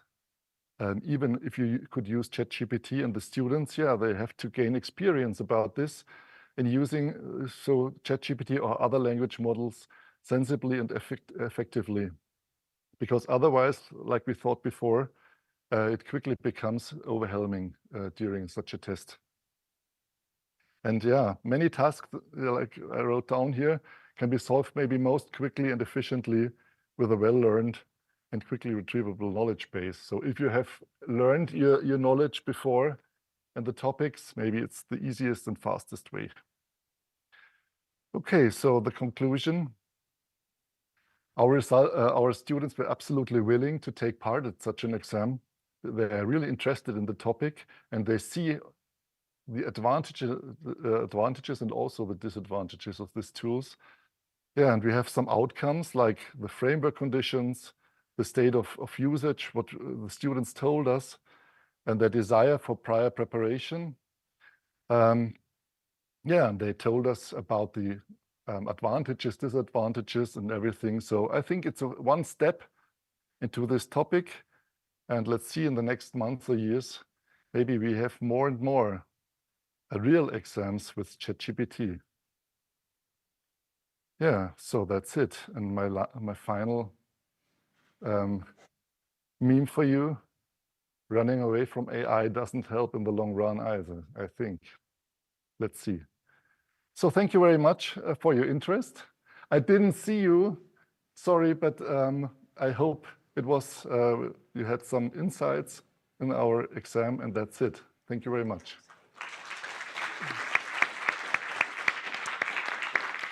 Okay, thank you, Matthias. And thanks for the memes. You did get some laughs in the room, even if you couldn't hear or see people's reactions. We've got a few minutes, for about 5 minutes, for any questions. Yes. Thank you very much. Really just a comment. So we experienced using AI in our Department of Medicine, and we did it for a formative assessment rather than a summative assessment. But to us, I mean, everything you had on your slide 24, AI literacy for the students was our sort of starting point. We couldn't really put them through any task if we were not sure they were all provided with similar leveled training. So we did that first before we used AI, and I'm really sort of pleasantly surprised with your 99 students not commenting on that, in their specific comments. So. Obviously, we're dealing with different groups of students. For us, for example, just a show of hands when we asked them how many had experienced AI, their fourth-year medical students, to be a bit more precise, we were surprised that not many of them had experienced AI. And also, when we asked them to sign up to one of the AI tools, some of them were not comfortable sharing their phone numbers on an AI platform.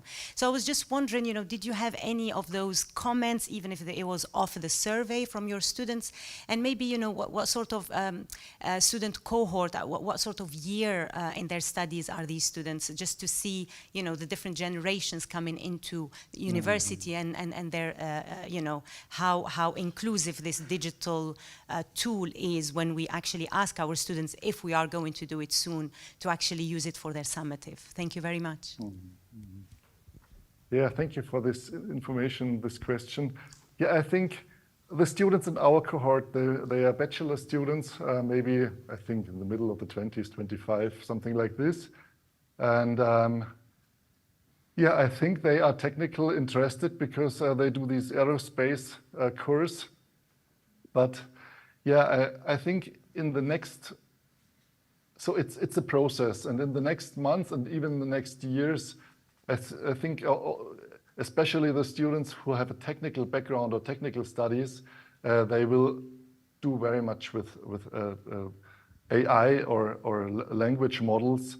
So I think maybe in the next 1 or 2 semesters, it's not so necessary to prepare the students very intensively for an exam. But also like other exams, traditional exams, I think it's still interesting to have a demo exam or demo exams for the students with the same tool, with the same framework conditions, because that's what we also do with traditional exams. So if you write a normal paper and pencil exam, it's like the same, that you give them questions before, you give them maybe a demo exam before, so that they can train. But it will change. I think absolutely. I see it from my children at home. They are maybe 15 or 18 years old, and it changes. It changes nearly every week. Thank you very much for your talk. I think it's invaluable to see examples of AI in use in exams and how it works. There's some really interesting findings on especially the difficulties they were having. I was wondering, were you able to track whether success in the exam was related to their familiarity with using ChatGPT? Yes, a really interesting question. No, we didn't track it. It was only the survey and anonymized, and we couldn't track what every student told us. So it's just one question after each other in the questionnaire, and we didn't track other information. Okay, thank you very much. Thank you. I liked your type 1 questions for which ChatGPT wasn't helpful, and your type 2 questions for which it might be or probably would be. There might also potentially be a type 3 in which the use of AI is designed in which we ask students to report on their prompts and the responses from the system and to reflect on the output from the system and iterate on it and so on. Do you think that there's a place for that type of task in summative assessment? Yeah, absolutely. But it's not so easy to create questions like this. So we needed really, I would say weeks to think about, because if you create questions to integrate ChatGPT into the question, the answer, you have to start from beginning with the idea. What do you want to know in the answer of this question? Because if it's necessary to use ChatGPT and you copy and paste it in the tool and you get an answer, so it's really difficult to find the point where you know more about the knowledge of the student. And in the end, that's what we want to know with the exam, to get more information about their knowledge, and not if they could prompt or if they could copy and paste. So I think it's possible, but it's not easy. It's a way from here, from the current point, to a point where we maybe have a real ChatGPT exam with many ChatGPT questions. But I think then we need more experience to find questions like this, and to find possibilities how to grade these questions then in the end, and the knowledge of the students. Thank you. So my name's Kaylee Green. I'm a medical education researcher. I put our national licensing exam for graduating doctors through ChatGPT the other day, and it scored 75%, which is a good first-class degree. And it seems to me that this is creating, it was only launched this year, the national licensing exam. It is multiple choices, not how I would choose to assess future doctors, but it's now mandated for every medical student in the country who needs to pass 200 multiple choice questions that ChatGPT can answer better than them. I think we have a real problem with authenticity in our assessment culture, especially when future doctors are going to be using artificial intelligence to diagnose, to suggest treatments, etc. That we need to have quite a radical rethink, perhaps, of how we assess for and what we're looking for. Yeah, I think so. So it's not the way to just use the multiple choice questions we used before and used them in a ChatGPT exam, because then you could copy and paste it into the ChatGPT or another model, and then you take the answer, and often the answer is right, is true.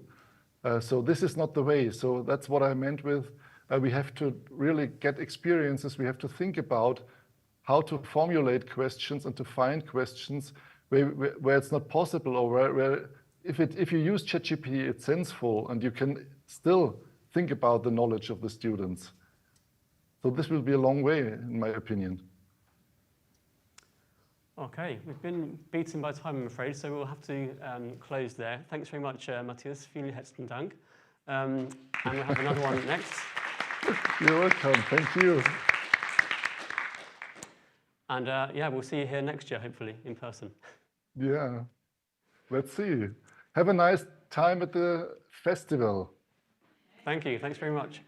We have another talk from TUM next in here. If you'll sign up for that one, we'll do a quick sound check with her as well, I think now. Thank you. Otherwise, other parallel sessions starting at 12:45.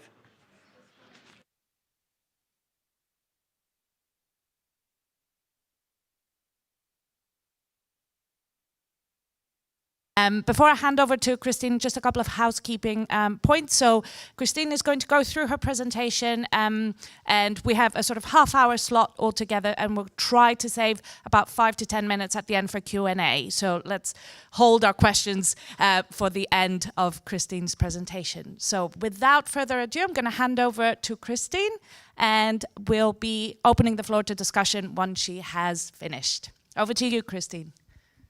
Thank you so much, Ira. Hello, everyone. Yeah, it's weird. I can't see you anymore, and I have 2 videos of myself, which is even weirder. So I think I changed the setting here. So hello, everyone. It's so unfortunate that I cannot be with you today, but have to speak to you via the digital channel only. I read through the program and it was really interesting. I hope that you have gained a lot of insights yesterday and this morning, and I'm happy to contribute with my session, with my presentation about reflection as a powerful tool for learning.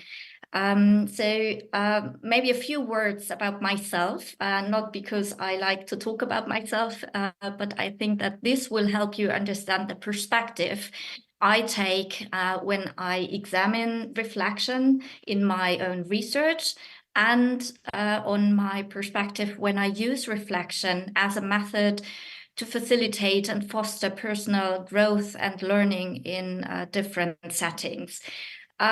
So I'm a psychologist by training. I did my PhD on cognitive and information sciences. So my focus was on digital media, interactive media to foster and facilitate learning in various contexts. And I will come back to this point later in my presentation. I then joined the Technical University of Munich and Claudia Peus' team in 2012 as a postdoctoral researcher, and did my habilitation on leadership, learning, and knowledge exchange in the organizational context. I then got the chance to, together with Claudia and a great team, to build the TUM Institute for Lifelong Learning, which is now the platform for lifelong learning at the Technical University of Munich. I'm responsible for designing and delivering learning formats for all staff members, so basically employees of TUM from various target groups, postdocs to professors, but also administrative staff and research and science managers. So what we do is to really try to translate state-of-the-art knowledge about how we work, how we lead effectively into learning formats for all our TUM family members. I guess I want to start my presentation with a short reflection. So why not, right? It's a presentation about reflection. So maybe you can think of some of the first experiences that have shaped your understanding of learning, your understanding of how people learn, how we can facilitate learning. So maybe take 1 minute to think about concrete experiences that you made in your life, maybe as a child, as a pupil in school, that have shaped your understanding of learning. So I'll give you about 1 minute to think this over, okay?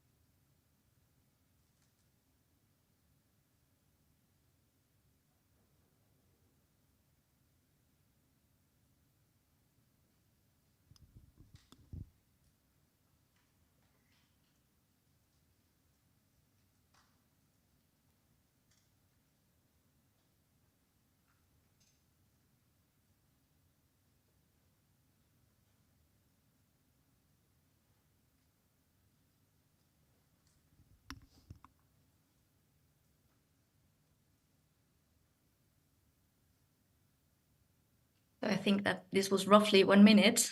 Don't know whether you came up with any experiences or whether you remembered concrete situations maybe. So I would like to share one of the experiences that I remember a lot. Actually, I learned Latin as my first foreign language at the age of 10 at school. This decision was influenced by the advice of the school director. So back then, my parents informed themselves, were consulted by the school director, and he said that by learning Latin as the first foreign language, we would learn how to learn.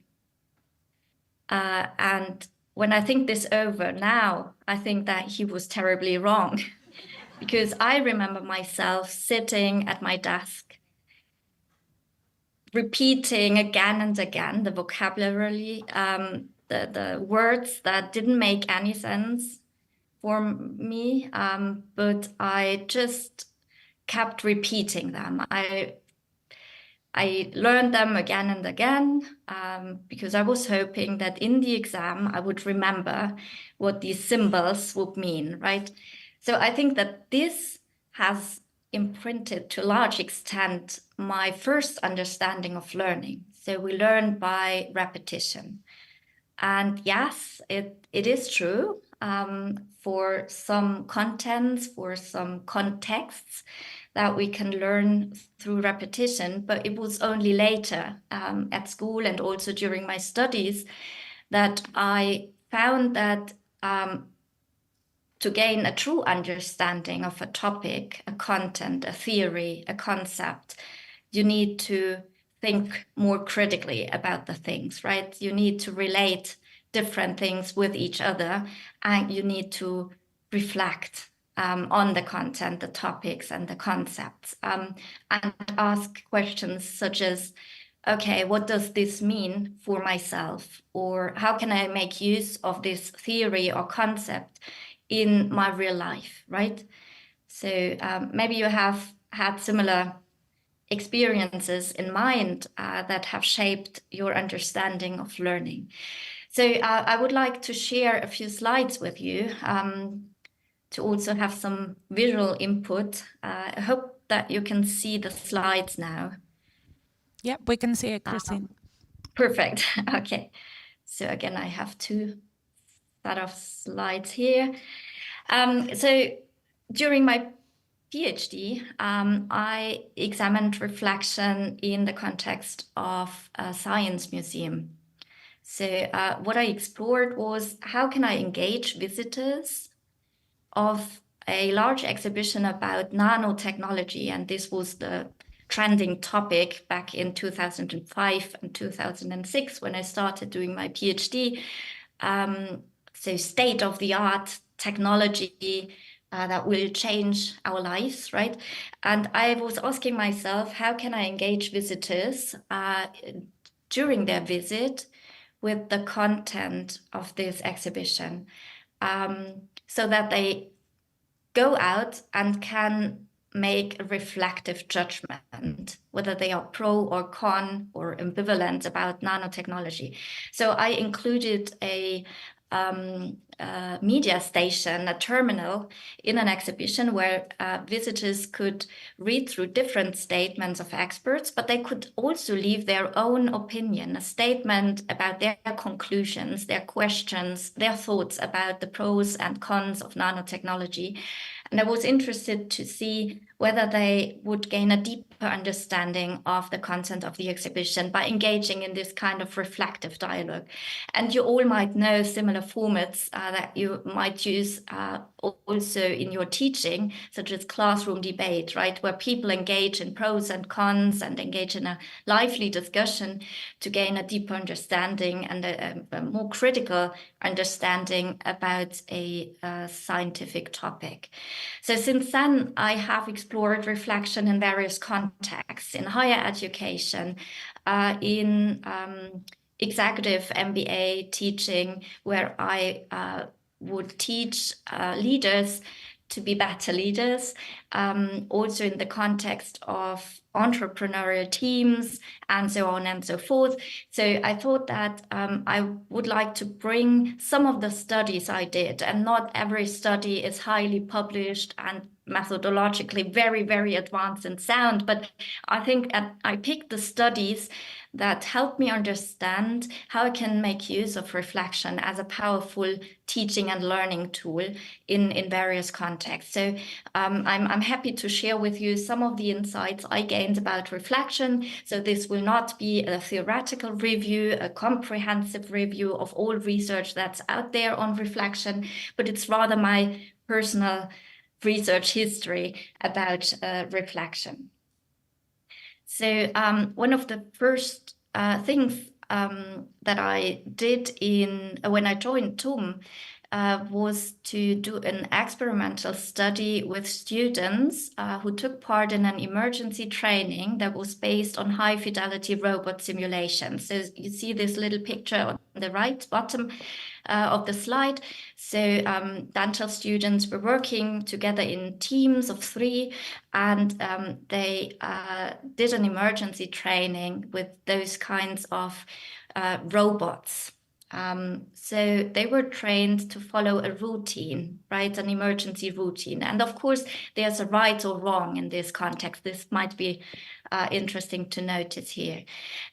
What I did is I included an experimental group. So a group of students got the instruction that after the training, they should sit down and reflect individually about the concrete challenges they had during the emergency training. So when something went not well enough, right? When they were unsure how to handle a critical situation. So they sat down and wrote down very concrete challenges, and I guided them through a kind of a structured reflection on this challenge. So I let them first describe the challenge, then analyze what happened here and what was exactly challenging about this situation, and then they should reevaluate their own performance and write down a number of lessons learned in the form of, next time I would do this and that to better master this challenge, okay? So I also included a control group, and they also kind of reflected, but more on an abstract level. So they would get the instruction to reflect on success factors of teamwork in general. And what I found is that both groups evaluated the reflection after the training as particularly helpful. The control group, who reflected on a very abstract level about teamwork in general, even evaluated their own performance as better than the experimental group. So the experimental group was a bit more critical about their own performance, but I found a significant effect of the experimental instruction to reflect on concrete challenges. That means those people who reflected on very concrete challenges that they were facing during the emergency training wrote down a larger number of lessons learned. So on average, about like 3 to 4 concrete lessons learned.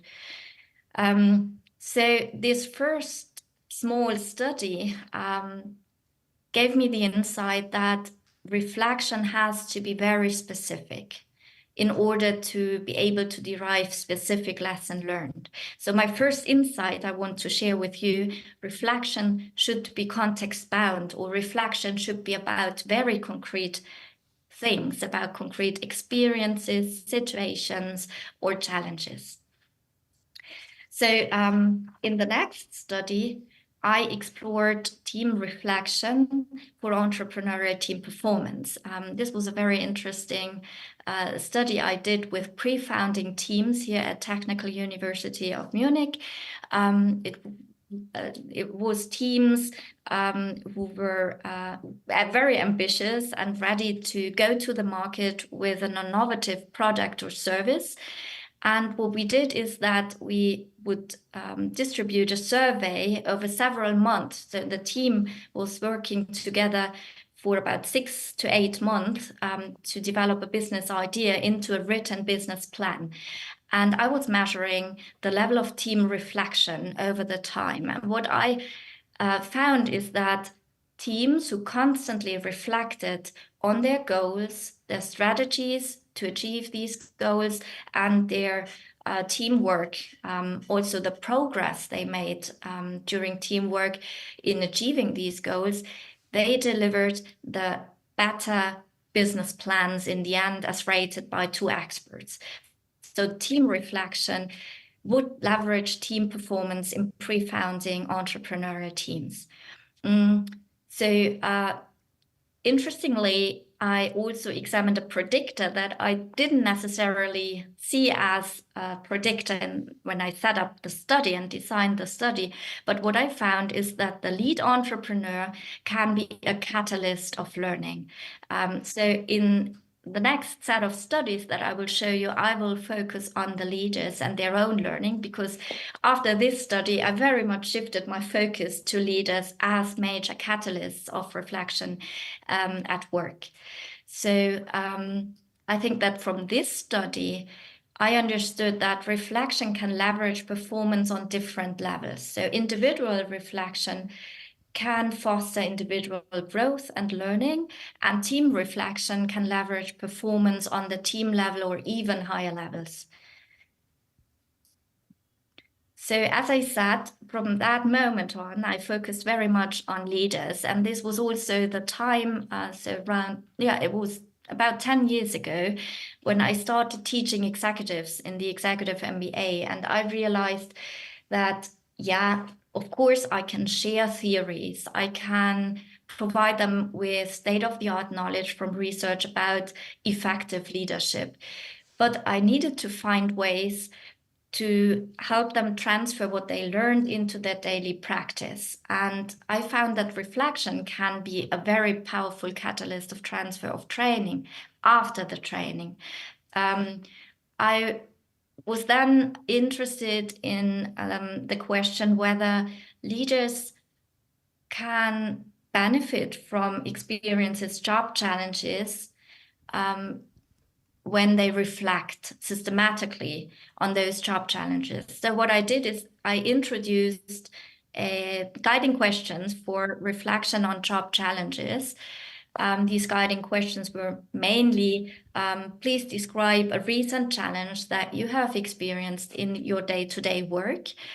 Think through this situation or challenge and try to kind of objectively describe what happened in this challenge, analyze the situation and what you can do differently next time, and then come up with a very concrete lesson learned from this challenge. So how can this challenge help you master future challenges as a leader in a better way? And what I found is that reflexivity, so the constant evaluation of job challenges, can in fact improve leadership development, in the sense that the leaders who reflected about their job challenges would feel a higher self-efficacy. They would be motivated to lead others, and they would see themselves as more effective leaders. Interestingly, when I asked the same leaders after the training to reflect on several job challenges again and again, I found that this relationship between job challenge and reflection was not there anymore. And I did some follow-up interviews to understand what happened here. So still, they learned from challenges, and reflection was also related to leadership skill development.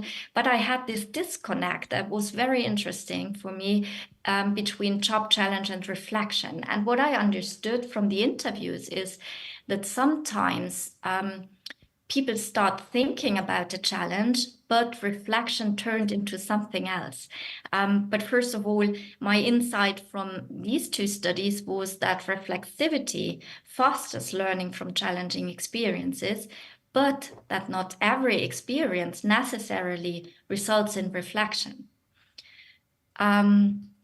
Instead, I found that people might also ruminate about challenges. So you might remember situations where you felt highly insecure, that situations in which you are or felt over-challenged, and we think a lot about those challenges, but not in a constructive way, right? So rumination is a concept that in first sight seems very similar to reflection, but rumination describes repetitive and negatively biased thinking about a problem or situation.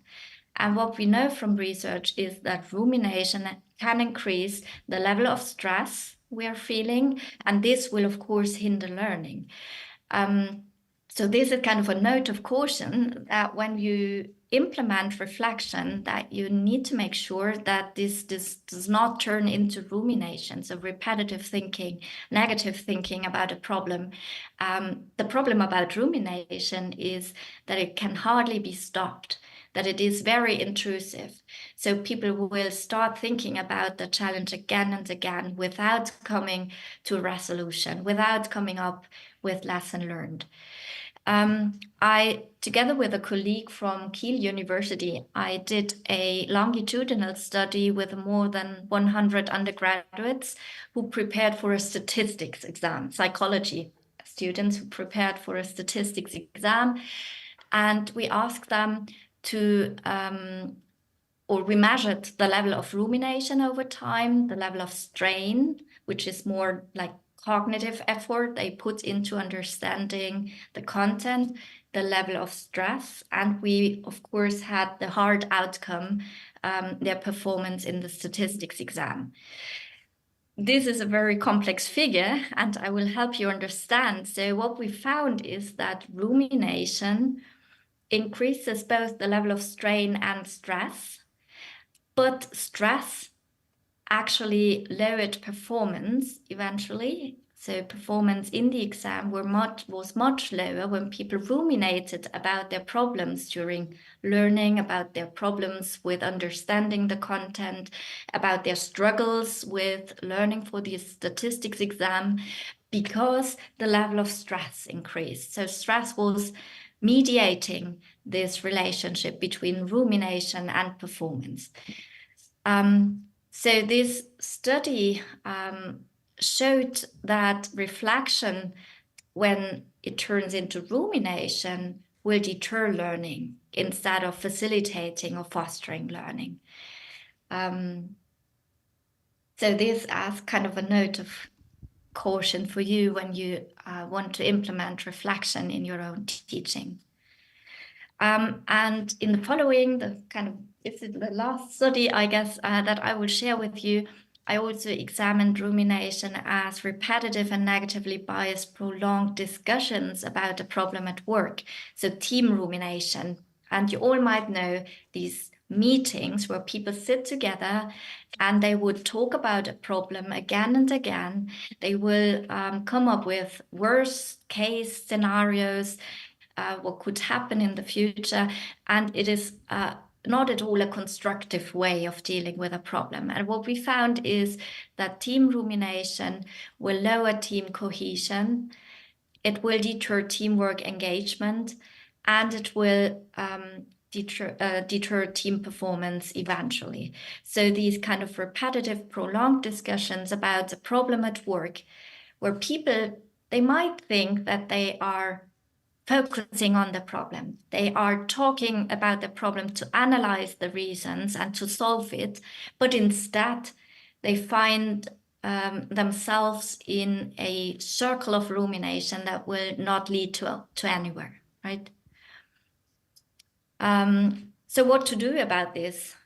When we now know that reflection can turn into rumination and that rumination will deter learning, I tried to understand how can I direct reflection? How can I make sure that reflection centers on the right things and is constructive? So I implemented a mobile app in my executive MBA teaching, where our MBA students are asked to select 2 to 3 very concrete goals.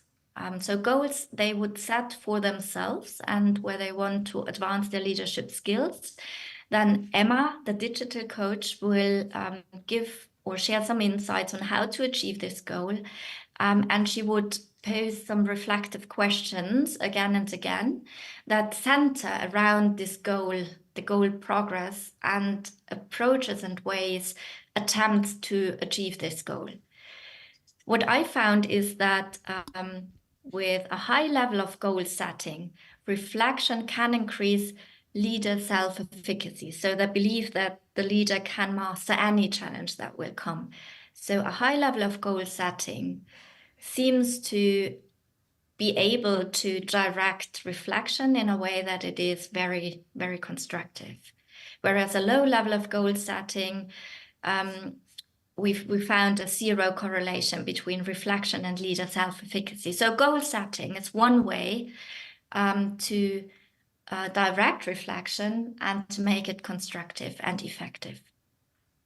And last but not least, I think that we all have our blind spots. So self-reflection can be a powerful tool, but if we have a biased view about ourselves or the biased view about the challenging experience that we just experienced, then it might not be very effective. In a cross-sectional online study with executives who took part in a leadership training recently, we found that reflection and feedback seeking seem to combine their effects. So with a high level of reflection and a high level of feedback seeking, the leaders benefit the best, and they would show higher levels of transfer of training. They would be better able to use the knowledge and the skills that they learned during the training in their day-to-day work. So I think besides goal setting, feedback seeking seems to enhance the learning effect of reflection, and also feedback. And you might know from your own teaching practice that feedback is also a very powerful tool. So why not combine 2 powerful tools to create kind of a synergy and combine their effects to enhance learning? So thank you for listening for a while. So I have been sharing some of my insights, but maybe you have some questions or you have come up with your own insights. And I would like to end my talk presentation with some reflection questions. And I know that I'm a little behind the agenda, so I don't know whether we have 3-4 minutes for a very short discussion. If not, then this is kind of an assignment or a reflection, I want to recommend to you to reflect on the talk and think about those questions. So what was the most interesting discovery I made during the talk, and how does this maybe shape the way I think about learning or reflection, and how will this insight change my teaching practice? Fantastic. So I stopped sharing my slides so that I have a chance to see you. Ira, I don't know what's going on in the room. I'm because so sorry. I have no visual impression. No. Can you see us now? Still some people there. So yes, thank you so much. Yes, everyone's still listening. here. Everyone's still in the room. Don't you worry.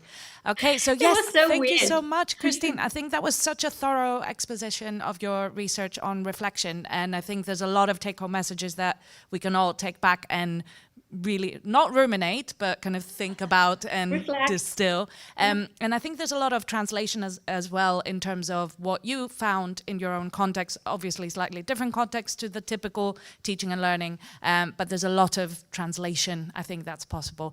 I think we can take maybe one or two very brief questions for Kristin while we still have her here, and then we can break for lunch. So if there's any questions in the audience, we can start with that. Or any points you'd like to raise? Yeah, 1 second, let me come to you. Run, Ira. There you are. Hi there, my name's Kieran Cray. I work in the education office here. You mentioned that you mentioned that you took the learners through some reflection sort of after a session. I was wondering if you had considered or have given sort of pre-advice to learners before and said, or after this session, we're going to do some reflection and here's some things to sort of think about during the session so we can then do the reflection after. Sometimes, yes, good point. So when I understood that I need to prepare them for reflection, I would change my teaching practice a little bit and adapt. So actually now when I start teaching, I would, in the first moments, I would elaborate that I will provide a mix of things. I will provide them with the theory, I will engage them in reflection, and as I said, I'm also using goal setting and feedback as learning tools. I would also elaborate why I want them to set very specific goals and why I think that feedback seeking is an important source to eliminate any biases they might have. So yes, I instruct them also beforehand, and I also elaborate why I'm using reflection and goal setting and feedback. Don't know whether this was the response that would clarify your question. I think so. Thank you so much, Okay. Kristin. If we don't have any other questions, we've got one. Richard, just right at the back. Tiffany, your turn. I'm also happy to answer any questions via email, so please be in touch with me. Hi, thank you so much for the presentation. It's really interesting and insightful. I'm Tiffany from Center for Higher Education Research and Scholarship, and I think you shared your findings about saying students if they ruminate a lot, and then in the exam settings they tend to perform lower if they stress too much. So I wonder whether you have shared some of these insights with your students or some things that we can consider sharing in our context, and to see whether there might be some sustainable change in behaviors in students' exam taking, how they prepare exams and how they work with others or maybe in groups. Well,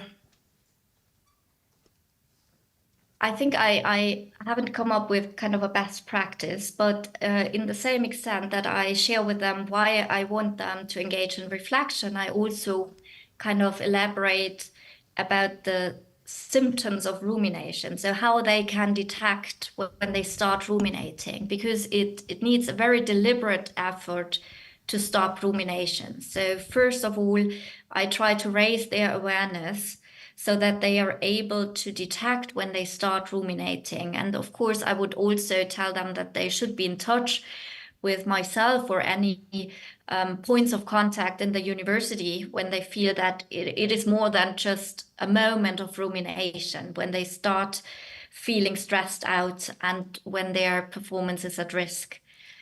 So yes, I share my insights and I try to raise awareness about the symptoms of rumination in order to help them stop ruminative thought. Wonderful. Thank you, Kristin. I think in the interest of time, we need to wrap this up here, but I know I definitely will be taking you up on the offer of contacting and kind of thinking about this topic further. So a big round of applause for Kristin. Thank you so much. Thank you. It was a pleasure. Enjoy the Learning Festival. Thank you, Kristin. I envy you a lot. Bye. Bye.